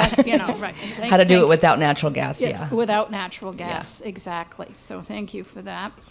And then to reduce our risk, and again, I may be jumping on the wrong horse here, but we've been talking about other finance options on how to leverage as you were saying, the bonding capacity that we have and making a margin profit. That will also help us reduce our risk. It'll help us with financial, I'm going to call it an additional financial cushion that we haven't really talked about tonight, but we have previously. Am I correct in that? Could you miss the first part of your statement? So we're talking to Goldman Sachs and other groups. The prepay. Oh, the prepay, correct. Right. So that's another Yes. way for us to hedge our financial risk. Yeah, so that will give us, so just to give you a sense of savings, and we have experience doing this in other commodities like natural gas. Municipal utilities have done this. You can expect savings of, say, somewhere between 5 to 10%. Now, that's for the long-term contracts that you put into this program. Right. Right now, we are targeting about 10% of our long-term contracts to go into this. So when you think about the portfolio of costs, it's for about 10% of the costs will have a 10% maybe cost reduction. So that may be a 1% of our total portfolio cost. And every percentage point does matter, right? Because we see the intensity of that 1% when we talk about rates. Every percent matters. So I just wanted to bring that Yep. back into the conversation. Thank you very much. Thanks, Liz. Tony? Thank you. I had a couple of questions. One, when we're talking about the world of IRP, are we no longer talking about RECs? In other words, is it all energy then? Or in your 10-year chart, is some of that RECs? Or is it real, when we're buying RPS stuff, it's actual, we're buying the energy as well? Yeah, so when we're buying the RPS stuff, we're assuming that we're buying a bundled energy and rec product or a bucket one renewable resource. And so this is all about us getting to our 100% clean goal. With bundled energy, not With bundled energy, yeah. Not with RECs. Yeah, so no unbundled RECs are in this calculation at all. Yeah, no PCC3 Thank product you. is in here. So the Western Power, is that the right name? Yeah, Western Area Power Administration. We would be getting carbon-free credit as well as buying energy from those. Yes, it's a hydroelectric source of electricity, so it's carbon-free. And the PG&E allocations are bundled as well. Yes, they have a different price structure, so it's not at a fixed price. It's most likely going to be, are we talking about the one that we're trying to purchase for the next item, or are you talking about the allocations? The allocations. Yeah, so the allocations, in order for them to count as a PCC1 or a bundled product, they have to be allocated to us in that manner. So, but we will not have the energy associated with it scheduled into the ISO on our behalf. So it's more of a contract, they have an obligation, nobody else can count that as a PCC1 resource. We're the only ones, if it gets allocated, that would be able to count that. So we don't have does that make sense? You asked the complicated question about the Right. sausage factory, and you Right. get the answer. Right, well, I was just trying to get a little Yeah, clarity. but it is a bucket 1 or a PCC 1 resource. Okay. That's all we're talking about, yeah. And there are electrons in the California grid resulting from. Yes, and those electrons will be scheduled into the ISO. Just not by us, or our Not by agents. us, yes. Okay. The last question, I'm not sure if it's for you or Grid. You mentioned the gas plant closures as a result of the State Water Resources Control Board's action. Now, a year ago or so, we were, the fact that our closest natural gas plant, at least ours, the Metcalf, was scheduled to close as well. Have the closures of non-coastal plants been delayed or perhaps canceled as a result of the coastal activity? No, I'm not. That's an economic decision because those developers can do whatever they want to do. Mm-hmm. And there is a plant in Northern California, a very large gas plant that they shut down half of the plant for economic reasons, their economic reasons. And several of us CCAs have actually bid on that capacity for reliability to get it out of mothball status. So, answer your question, yes, some of them have closed down, but some of them are also coming off. But it just depends if they have off-takers like us. The state can't force them at this point. The CAISO at some point, for backstop capacity, can basically get them to come off mothball status, but they're going to pay a lot of money for that. Yeah, and ultimately, we pay that money. So if the CalISO has to keep a natural gas resource on for reliability purposes, then the cost of keeping that resource on, we all bear that cost. And then, lastly, I promise, if, of course, the rate at which batteries are discharged affects how many hours they extend into the night if it's affiliated with a solar project. But is there anyone proposing a model with batteries that last until 9 the next morning, or is that just Like not a long duration battery? Yeah, or is that just not economic yet? So, I mean, essentially, you can get that with any battery. You just change how the capacity. rate of discharge, yeah. But for the batteries that we're looking at, and the ones that we have modeled and are procuring, and the way that we will dispatch them, the most value that we'll get out of them, at least in our opinion, or a huge amount of value, is going to be in resource adequacy. And in order for you to be able to count the resource adequacy, you have to meet certain charge and discharge requirements per the CalISO and the CPUC, which require that you discharge for 4 hours. But that if these are 10, 15, 20-year contracts, things can change. If at any point we see value in a different way to use them, then we'll certainly pursue that value. But in terms of long-duration batteries or a different technology than lithium-ion, when we did our RFOs, both times we didn't see anything that was commercially viable submitted to us via those proposals.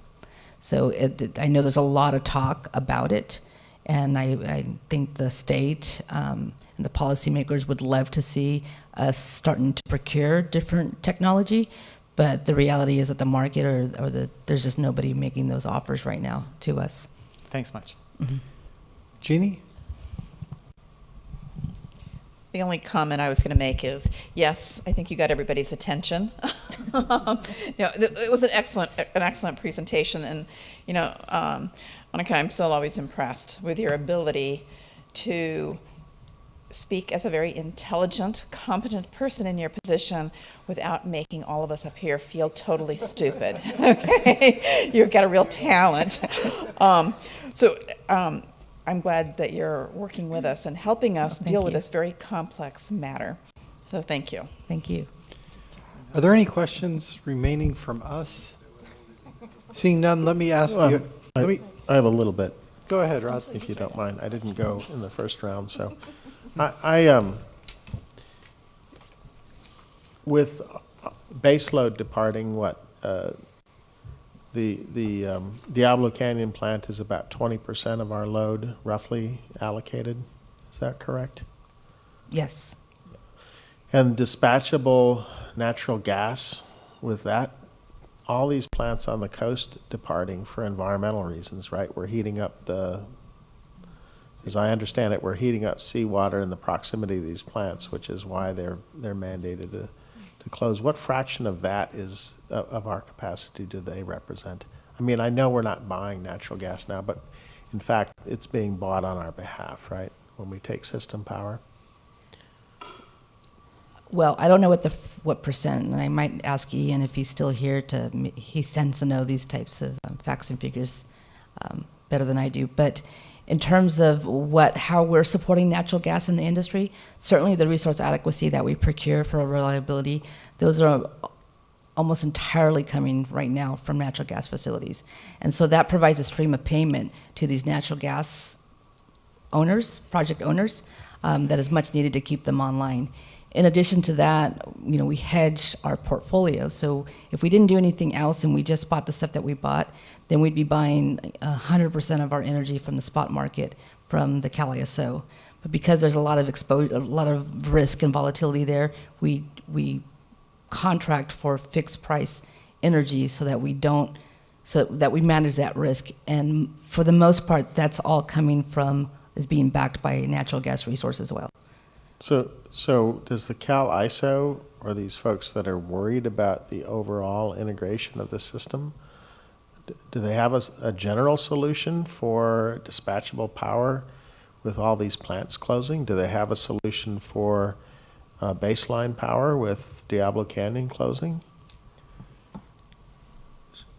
So this gets to the root of some of what we're talking about, like reliability.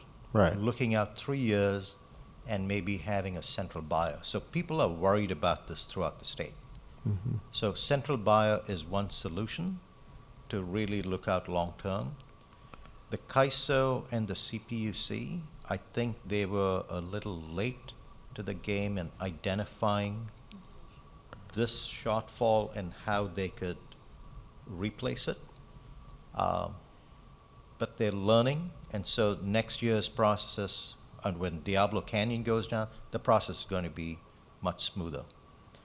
Going back, I just looked up the total number of megawatts from the 19 California plants is about 20,000 megawatts.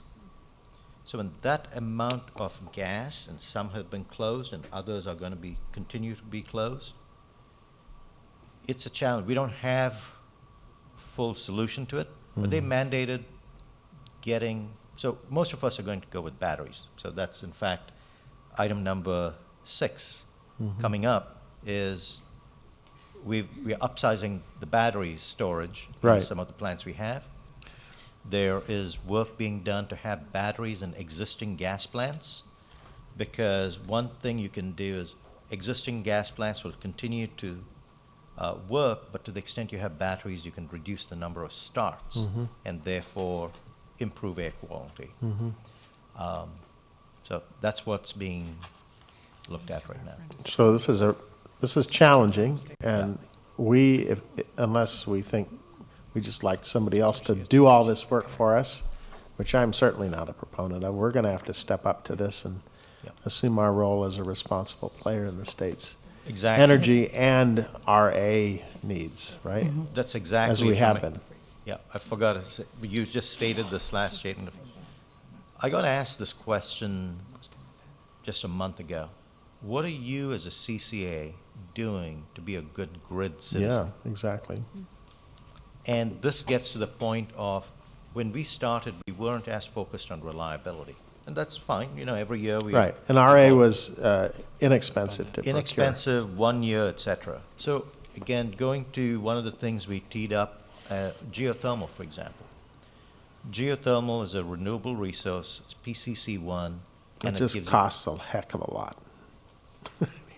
I think the comparison of comparing geothermal to solar on that unit cost is incorrect. Right. No, that way, it's absolutely. It has that base load attribute that makes it so much more valuable. It brings you reliability. It's available right through the day. Yeah. And it also brings you 7x24 renewable power, unlike what solar and wind do.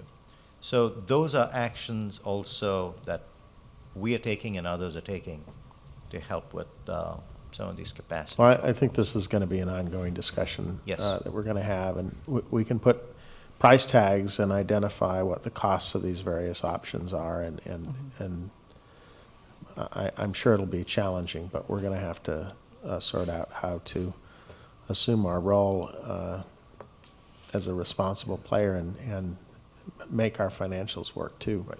And one of the slides we put up is the integrated resource planning framework, Yeah. which cycles through every year. This isn't a one and done. Yeah. When you're looking at this, we're going to need electricity all the time forever. Right. Plants have a very long horizon to build, and the debt service to pay it off is usually Measured in 5 decades. times Yeah. the amount of time it takes to build. It's about 20 years to 30 years. And we're going to have to do this. This is our business, and we'll constantly be balancing and adapting. I once again appreciate, as others have mentioned, I appreciate this great report. And yeah, we're not going to finish this tonight. We're not going to finish it ever probably, but we're going to be faced with some tough decisions, I think, along the way. Thank you. Okay, let me see if any member of the public wishes to speak on this item. Come on down, Bruce.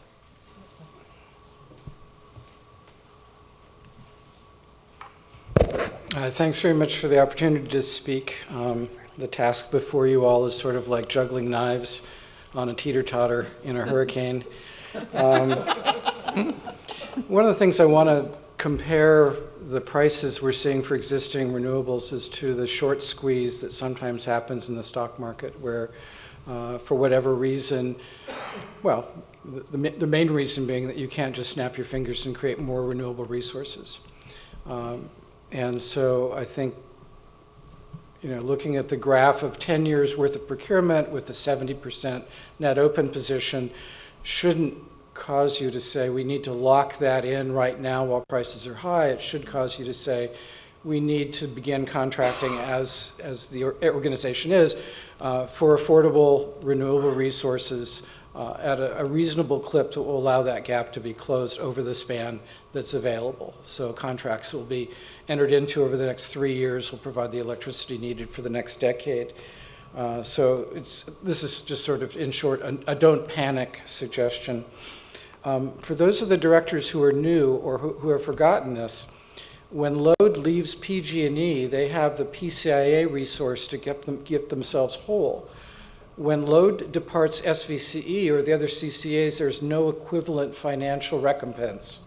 So one thing that could happen in the legislature this year is to level the playing field by asking or demanding that there be the PCIA equivalent when load departs a CCA. I applaud the work that's been done by this agency to acquire new renewable resources of a variety of kinds, and hope that the bond rating will enable you to accelerate the creation of new renewable resources in your portfolio. And I would also like to have more explicit conversation about the cost and benefits the organization of incentivizing rooftop solar within the service territory. My understanding is that that is the most expensive renewable resource possible, and that you don't actually get credit for it in the power content label. Right. So if both of those happen to be true, then a policy decision should be made to recognize that this is not a terribly valuable resource compared to other resources that you can purchase. Monica spoke about penalties and requirements. It would be interesting to know exactly what those penalties and requirements are. There are times in life when one takes the penalty because it's less expensive than doing the thing you were supposed to do to avoid the penalty. So that's a piece of information that seems to be missing at this point in the public report. One of the things that has always bothered me is that the independent power producers who serve the direct access market seem to be able to be less focused on the good of the state and the planet in terms of meeting the requirements for RPS. I would love for a legislative fix to say that all new DA load has to be served by 100% renewable energy. That was actually in a bill 2 years ago, and it was stripped out. Maybe it can be put back in before the DA load begins to depart Silicon Valley Clean Energy. And lastly, I think it would be great to give visibility to the organization's 24/7 renewable energy performance right now. We know that it's not 100%, but we don't know whether it's 10%, 20%, 50%. So I think that that would be useful information for the public and for the board to help put a context around the fact that by 2050, we'll need to be 100% renewable 24/7 by 365. So the question is, where are we today? And how do the decisions that you make affect those figures going forward? Always good information, Bruce. Thank you. All right. All right. Anybody have any final thoughts? This was an information item.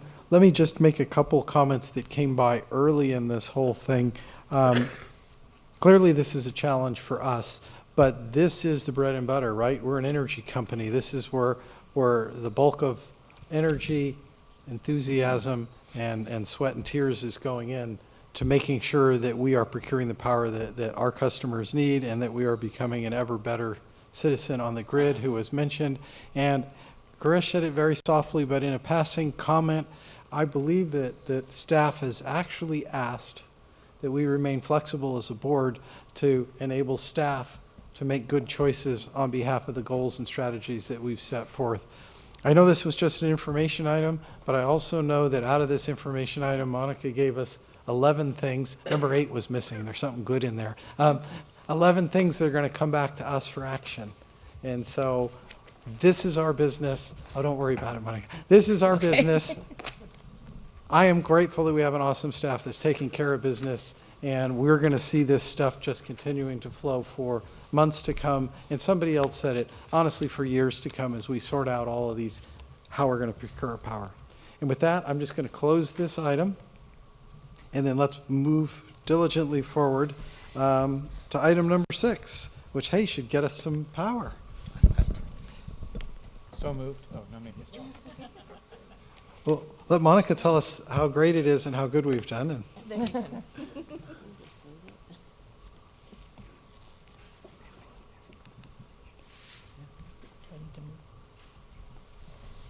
Okay, this is a fairly, I think, short presentation and hopefully short discussion as well. I don't know, maybe not.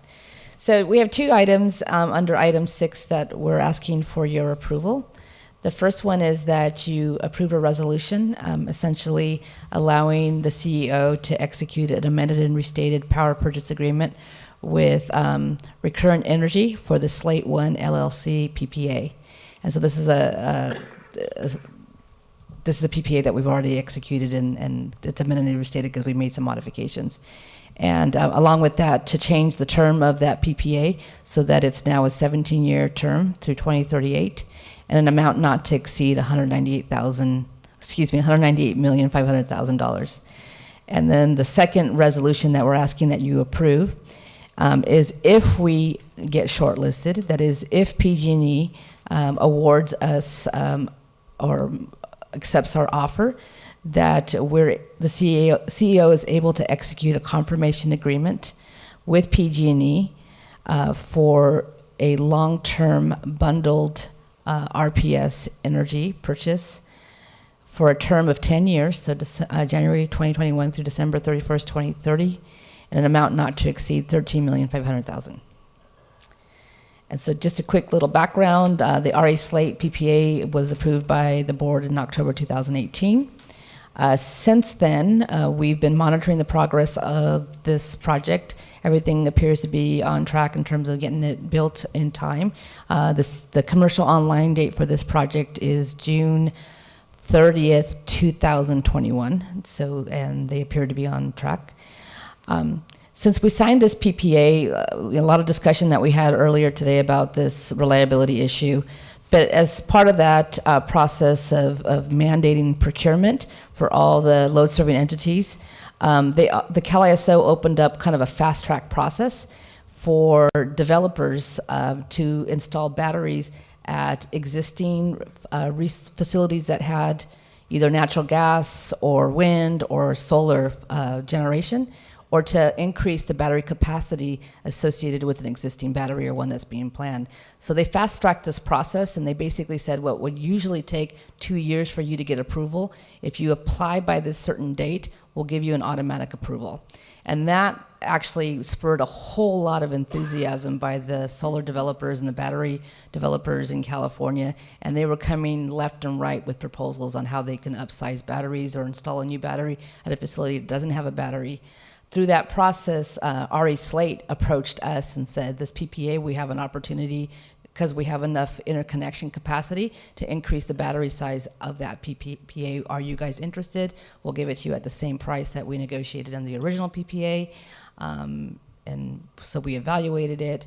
We evaluated in the context of it being able to essentially meet this incremental RA requirement. And so we thought it was a great idea. And because of that, we're bringing it to you.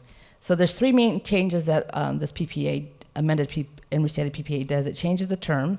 It changes the solar size. So it goes from 82.5 megawatts to 93 megawatts.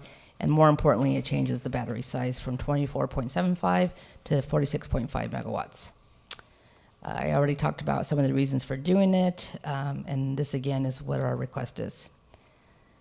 I'm assuming you want to take these together at the end and not separately in terms of We'll motions? probably do that, so Okay. if there's anything else we need to know, let's do it.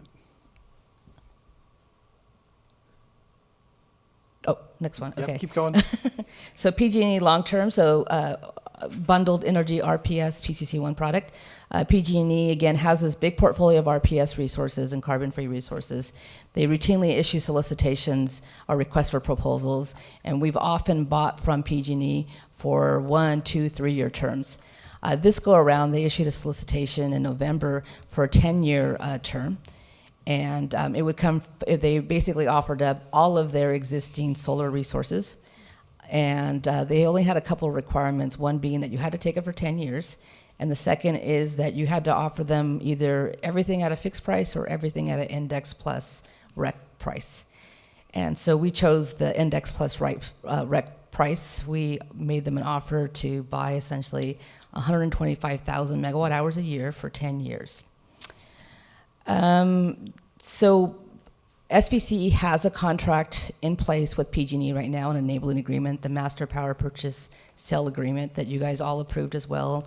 And when you approved them, you also, through a resolution, authorized the CEO to execute transactions for renewables, carbon-free, resource adequacy, energy hedges.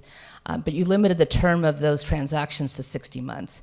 And because of that, and this product is obviously 10 years, so it's 120 months, Garish does not have the authority to execute this transaction. So you would need to approve it if you agreed that we should do this. Again, this is all contingent on PG&E accepting our offer, which they have not done. Great.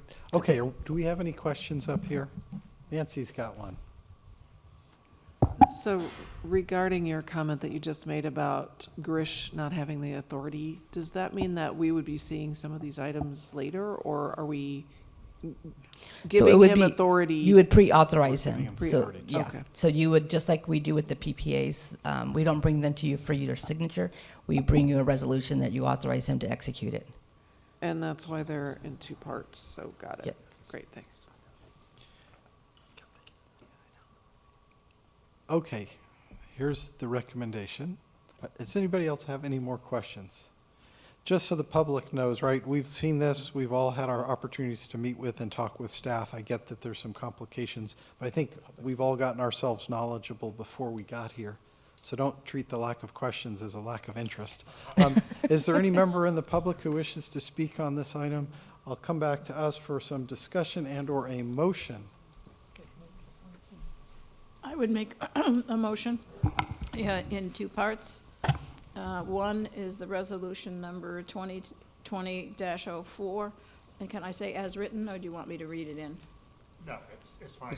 As written? Refer to the resolution, yes. And the second motion is resolution number 2020-05 as written. Second. Motion and a second. Is there any other discussion or comments? Seeing none, I will call a question. All those in favor say aye. Aye. Opposed? See that carries unanimously. I want to thank Monica because I know you and your staff are spending a lot of time making this stuff come together for us, and we very much appreciate, and so do our customers. Greg works a lot on this as well, by the way. Oh, yeah. He gets to do all the resolutions for us. Excellent, yeah. Very minor part. It is all good. Okay, so we are going to move along to item number 7. Before we start, Rob. So, Mr. Chair, I'm going to have to recuse myself from this item out of abundance of caution.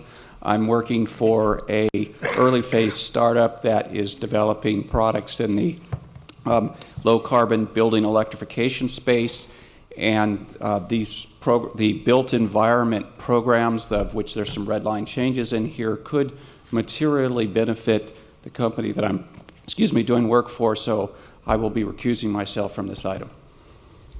Thank you for that, and we will allow Member Rennie to leave the dais. And then I think we're going to go straight to Amy for the official presentation. Mr. Chair? One second. Do we want to knock out 8, 9, and 10 so Rob could leave? I think Rob was happy to miss the reports. Oh, are you just leaving anyway? Okay, never mind, I'm sorry. Thanks for catching him, Tony. Good job. He flew out of here. There was a sincere suggestion, really. I thought he was going to wait. It really was. Okay, Amy, with a straight face, we're back to you. Okay, great. Good evening, directors. So this item is focused on the decarb roadmap. And for context, the board approved the decarbonization strategy and programs roadmap back in December 2018.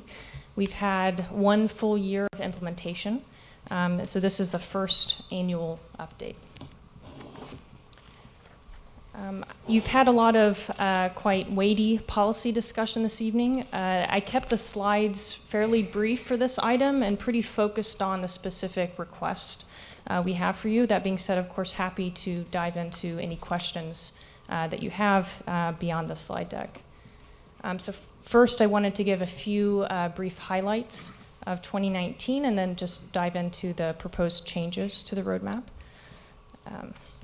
So since 2019 was the first year for programs, a significant effort was placed into getting great people on board. And so really happy to report we've been able to bring on some really talented folks to join the SVCE team. This is probably our biggest accomplishment of the year. I do want to note there's a star, an asterisk there. Absolutely everyone across SVCE contributes to programs in really critical ways: RFPs, contracting, admin, communication, et cetera. I just highlighted some folks that spend roughly half or more of their time on programs. And in addition to building out our kind of internal capacity, we've also spent a decent amount of time getting some key third-party partners on board. In specific, the Center for Sustainable Energy, SMUD, and ADM. And so if you recall, in June 2019, you approved master consulting agreements for these program contracts. I think they've been very instrumental in enabling us to be very nimble and quick in launching a full portfolio of programs in a pretty short amount of time. And so some just key highlights from the year. We've got a number of notches in our belt: REACH code effort, electric vehicle infrastructure joint action plan, the $33 million in CEC funding, et cetera. And this doesn't even include all of the highlights. There's an and more in the lower right-hand corner. And then we've also continued with the annual GHG updates as well. And so we're doing that because you can't manage what you don't measure. And so the 2018 results are in. We have achieved 21% below the 2015 baseline level. So those were some highlights from 2019. Again, happy to answer any questions you have. Regarding the specific proposed changes to the roadmap, there are 2, and largely one of them is operational. The first one is operational, and that's specifically adjusting the update frequency of the roadmap to be on an as-needed basis. And so just for a little bit more context there, when we brought the decarb roadmap to you back in December of 2018, there was a policy that said we'd bring it through a very comprehensive review on an annual basis. But actually that timing doesn't really make sense for a strategic roadmap like this. Typically these types of documents have more of a 2 to 3 year shelf life. And so the proposal is to adjust that to an as-needed basis, but to be clear, we'd continue the GHG inventory updates, continue the monthly programs reporting and the CO report, the quarterly programs reporting that's provided to you as an informational update, and then a variety of other communications work that we do. So to be clear, that would all continue. Then the second proposed change is to add 2 additional 2020 priorities. And so on this slide, there is a slide like this in the appendix where under each sector, it's actually filled out where you can see our entire programs portfolio. But for this presentation here, what we're highlighting is where we're seeking your approval. Like specifically, we're proposing to continue to execute your direction that you've already given in the approved programs in all of the sectors. But add actually 2 additional priorities for 2020 under the built environment. And you may notice there is a note. We do have, if it's of interest, we do have a handout that just gives a 2 or 3 sentence description of the whole program's portfolio that we can share if that's of interest. But maybe I'll go ahead and finish the last few slides first.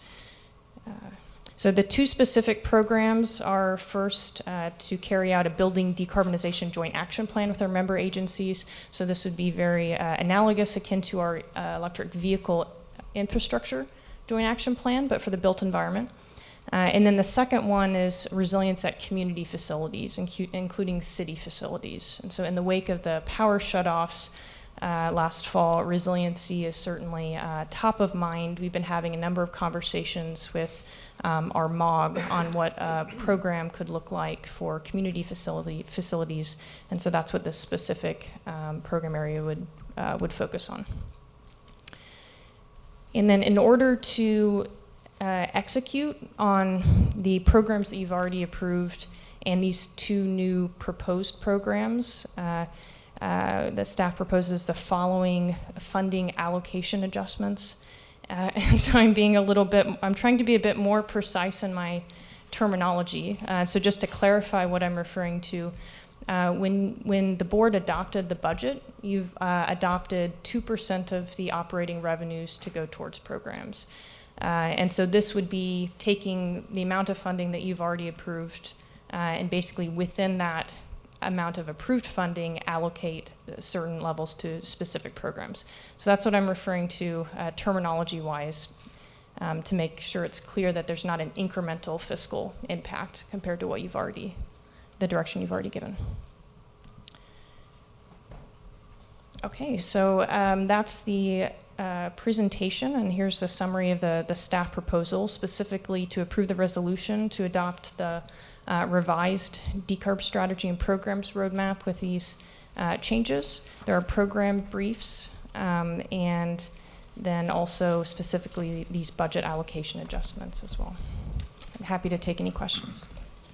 Okay, before we start with questions, just a quick comment, right? These were reviewed by the executive committee and we found them to both be very responsive and timely to what's going on in our environment, and they were supported by the executive committee. Are there any questions up here? We'll start with Rod and we'll work our way around. Yeah, I wonder if you could talk a little bit more about what resilience at community facilities might entail. What would that look like if we build it out 2-3 years from now? What would we expect to see? Yeah, so the initial conversations, both one-on-one conversations with MOG members and then also some group MOG discussions, have identified a few areas that the cities feel like is lacking as it relates to energy resilience at city facilities. One of them, for instance, is kind of technical support like understanding what sort of options are out there for resilience. Another is kind of more analytical support for looking at their specific buildings. What is the solar potential, solar plus storage potential, et cetera, for existing facilities? And then also, what does the technology, the solution landscape look like? And there's a lot of soft infrastructure need as well as it relates to kind of communication and coordination. And so from our initial engagement with the MOG, we put together a draft, what we're calling an energy resilience plan. And actually for this one in particular, the 150K budget allocation request, we are using that as match funding, or if approved, it would be match funding. We applied for an external grant through the Bay Area Council, the California Resilience Challenge, to actually get 200K more to basically augment to augment this energy resilience plan. Did I answer your question? You meant the Bay Area Council, the big business group. Yes.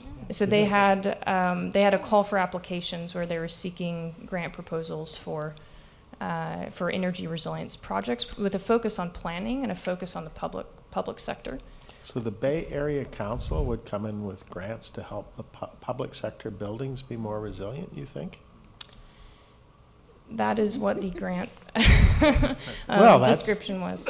That's certainly interesting. And then with regard to the kind of resilience we're talking about here, I'm guessing that governments are concerned about PSPSs in the future. Is that the primary interest in being able to have certain facilities in a city, for example, be up longer than they could be otherwise?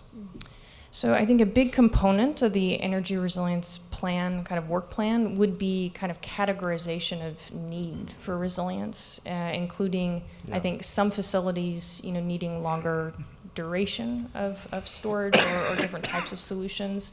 Other facilities, based on their use or based on the type of equipment that those buildings maybe do not require the same types of solutions. So actually that categorization part is one area where our city staff was looking for assistance. So this is new enough that you really don't understand what all the needs are, and the first thing is to do the survey and figure out what the interests are. That's right. Okay. Thank you. I'm supportive of this. Yeah, thank you. Rod, Nancy had a question. Yes, I do. I have a hypothetical. So I guess it's a hypothetical about the education and outreach and the intersection with the mobility. So let's say hypothetically some of the agency cities noted or heard about or were impressed by the results that, say, Sunnyvale and Mountain View have achieved with having sort of hands-on ride or drive events for electric vehicles to help people feel comfortable with switching over. Is it theoretically possible, given the current program that we've approved, for there to be outreach or education funding to support those kinds of activities in the agency cities?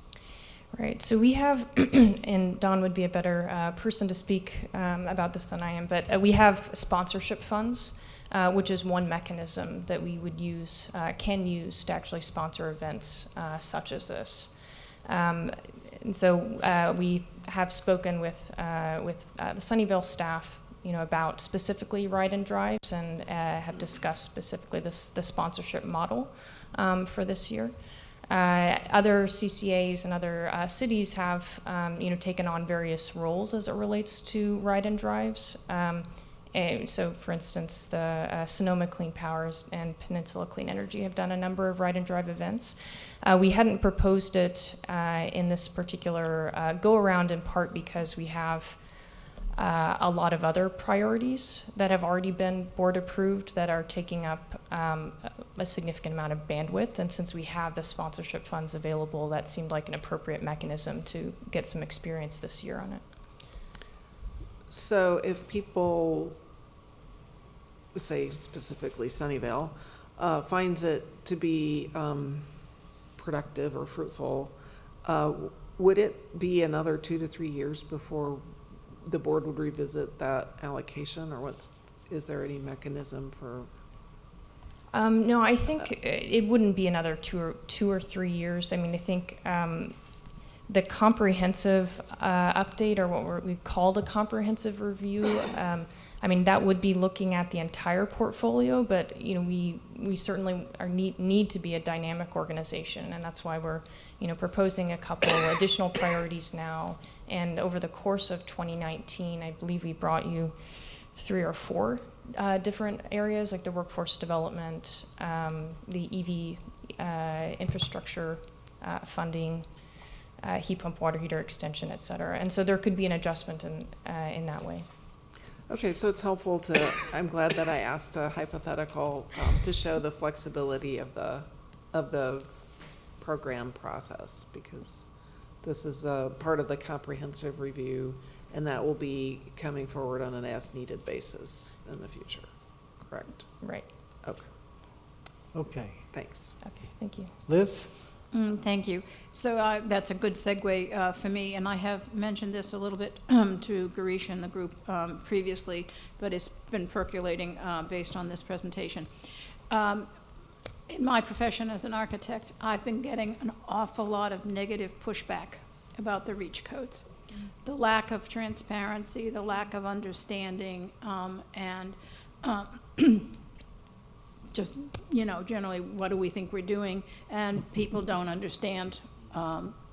They're saying we don't understand what we're asking them to learn and change and do.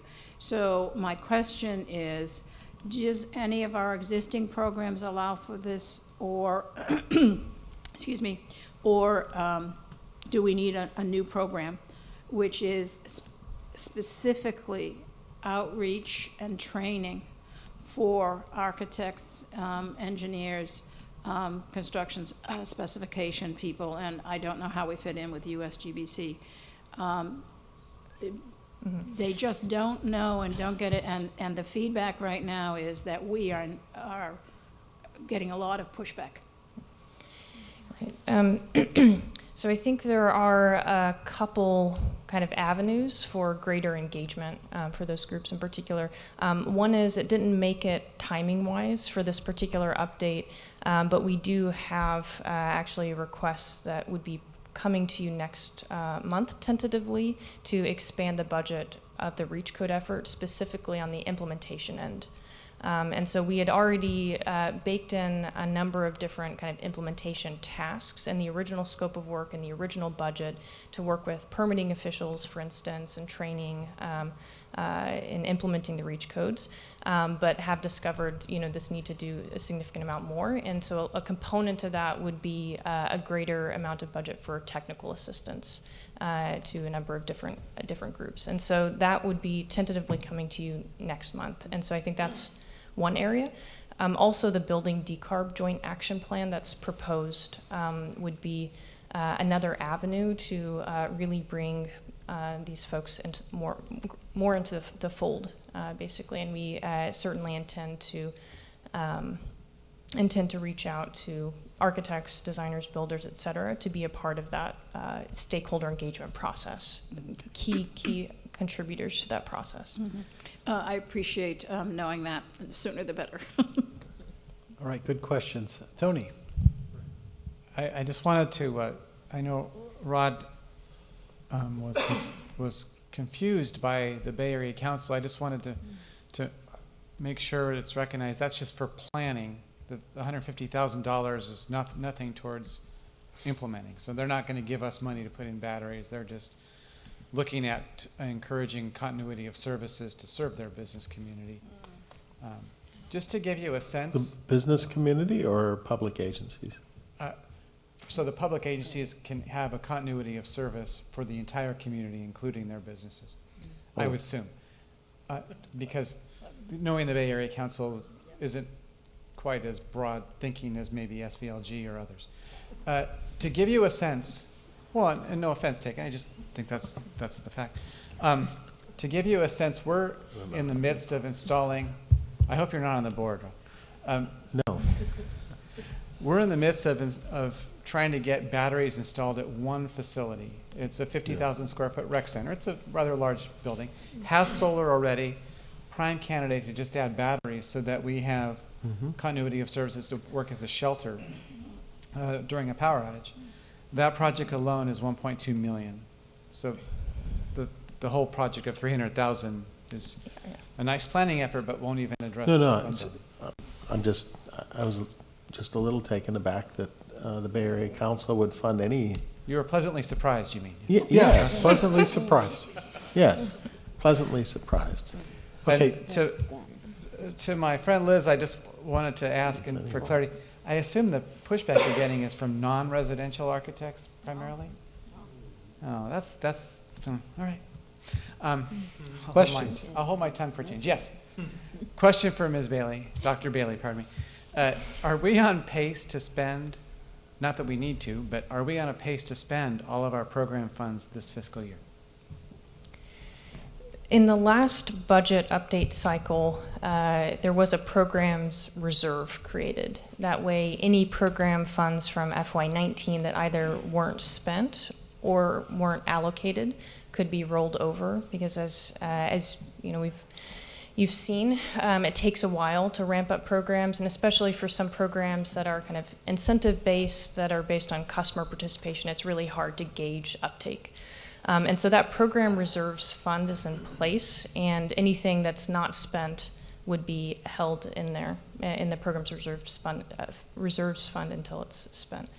Does that It address doesn't your answer concern? my question. So here's the, Okay. I'll ask it again. Are we going to have to establish another program reserve fund at the end of this fiscal year to carry over for next year, or are we going to spend the whole $5 or $6 million this year that we had allocated this year? Sorry, so you're asking whether we're going to spend more than what has already been approved in the 2%? Are you going to spend all of it? Or put another way, how much are we going to spend Sure. on programs this year, right? Maybe that's an easier question. How much are we going to spend on programs this year? We've allocated $5 million of this fiscal year budget, and we're estimating $6.4 million would go towards programs based on forecasts. Of course, you know, there's a discussion about the PCIA that could be significantly lower in the end, or it could be lower in the end. But 6.4 is what we were kind of targeting, but 5 million were allocated, and we'd be spending, I would need to kind of look at the exact timeline of our contracts to say what I think the actuals are going to be, if that's kind of what you're asking for. That's it. So That's what we're asking. So, Okay. but at the moment, you're thinking we're going to spend this year's entire 5 as well as 1.4 from the reserve? So I would need to kind of get back with you on this one, basically, because of the various timelines of the. I understand, but that's not completely a ridiculous thought. That could happen, in fact. It could happen. Okay, that's what I was trying to find out how things are moving along. Okay. Thank you. It's a great question. Some of these tricky questions we might ask staff ahead of time so they could add and I had subtract only thought before of we it. got. I know. Okay, are there other questions? May I ask a clarification? Liz? So just a quick clarification. One of the pushbacks is because they have to use a software program to validate the energy use of the buildings, and the programs aren't really working that well, and people need to be trained on how to use the new programs and respond to them. Always opportunities. Any other questions? I do have a member of the public that wishes to speak. James, come on down. Hi, good evening. Just a few points. First, I and would like to express support for the staff proposal as written. Secondly, I wanted to say I appreciate that staff reached out to some community leaders and to get input on the roadmap last fall, and so it was good to have that collaborative effort and to be connecting with the community in addition to the MOG and others. So that's good. The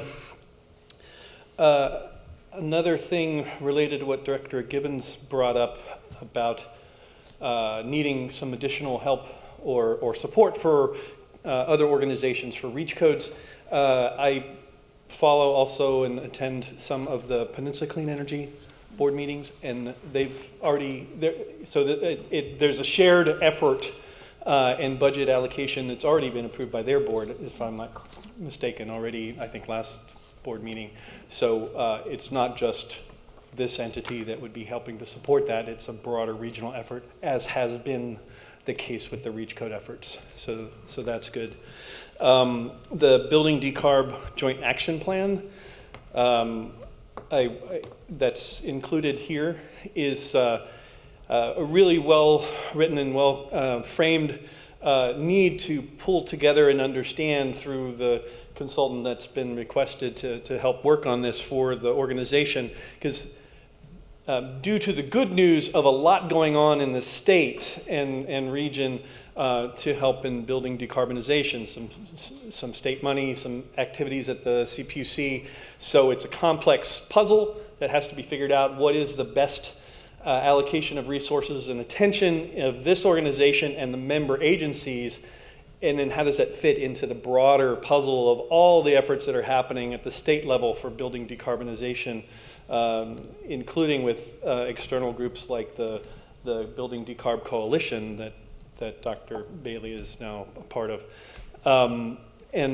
So that's a very strong, very good planning effort that's happening through that allocation of the funds that you're approving today. Thank you. Thank you, James. Okay, anybody have any further discussion and or a motion on this? Who would like to speak first? Go ahead. Yeah, I'll move approval as presented by staff. And that'd be adoption of resolution 2020-06. I'll second that. Nancy was the maker and Javed was the second? Right. Why do I keep hearing you from over here, Fred? That's the second time I've done that. You wave at me next time. Fred is the seconder. Is there any other further discussion on this item? Before we move to the vote, I just really want to thank staff for being both timely, these are both very timely items, and exceptionally responsive. And I think it's our flexibility and our quick feet that allow us to be successful as an organization. So thank you, Amy, thank you, Garish, and everybody else who's been involved. And with that, we'll call the question. All those in favor, please say aye. Aye. Aye. Opposed? That carries unanimously.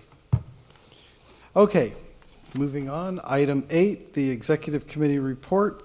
The Executive Committee met on January 31st, and we thanked Margaret for her service. We elected myself as chair and Nancy as the vice chair. We scheduled our regular meetings. We recommended that the board cancel the July meeting, and we received an update on the decarbonization programs. Our next meeting will be Monday, February 24th at 1 o'clock. Any questions on that? Member of the public? And we're going to move right along. Next was the Finance and Administrative Committee. So we met on January 17th, received updates on SVC credit rating. It was already talked about. I am highly hopeful that Moody appreciates all that we've done in our exceptionally strong financial position, and I just personally want to thank staff for doing an exceptional job of presenting our case. And they brought me along too. But staff did a yeoman's job in presenting this. We received, we got that. We talked about the new office lease on the 3rd floor, and we had a brief discussion about the long-term power prepay agreements, for which we will get more information as things unfold. And the next committee meeting will be scheduled based on the availability of the new members of the Finance Committee. Next up is the Audit Committee. Nancy? I had pretty much my own agenda item with for the audit committee, so I have no further report because we've been absorbed with the audit report, which we just heard. An exceptional job on that audit, I might add. So good. Thank you for your efforts there. And then any board member announcements or direction on future agenda items? Chair, actually, if I may add a comment. I'm still hearing you over I know. here. It's okay. Sorry, Fred. No, it's okay. You know, and I know tonight we've been very impressed with a lot of the staff's reports, so thank you again. But I also want to commend Garish for taking the time. Him and I spent quite a bit of time today prior to the meeting. That's why maybe I have a lot of questions, so he answered most of it. I mean, we talked from budget to staffing, diversity, communication, outreach, marketing, goals. I mean, we did all that prior to the meeting, and I think for me, as sort of a newer member, it really helps me understand what we're discussing. So I appreciate the time that you took out today to talk with me, and I look forward to the next time. Thank you. Excellent. We all thank Grish for making himself available for this. Okay, any other comments and or announcements or future items? Nancy? I just want to welcome all of our new members, and if you have any, welcome, and if you have any questions, feel free to ask any of us, and and Grish. So we'll confuse you right away. Okay, any other comments? Okay, go ahead. I had a question. When, Grish, do we know when we might see an item before us to approve the virtual power plant battery project? 2 months? And Yeah, so we just shortlisted and now working with suppliers. And now, to you, Greg, when we were in our first year adopting a policy related to net metering, I remember we had to, some of us abstained and recused ourselves actually because it would affect us directly. I'm thinking enough of us have solar systems, we might be interested in getting a battery. So I'm not sure if we're able to even participate in the program or not, and if so, if we need to recuse ourselves for the vote, and any direction you might provide before then would be appreciated. Yeah, I appreciate the question. We will take a look at that so we could have an answer in advance. Yeah, we have a lot of exciting programs I'm sure we all like to take advantage of. Okay, any other further questions or directions to staff? Okay, then I'm going to call this meeting adjourned. Thank you guys for being here.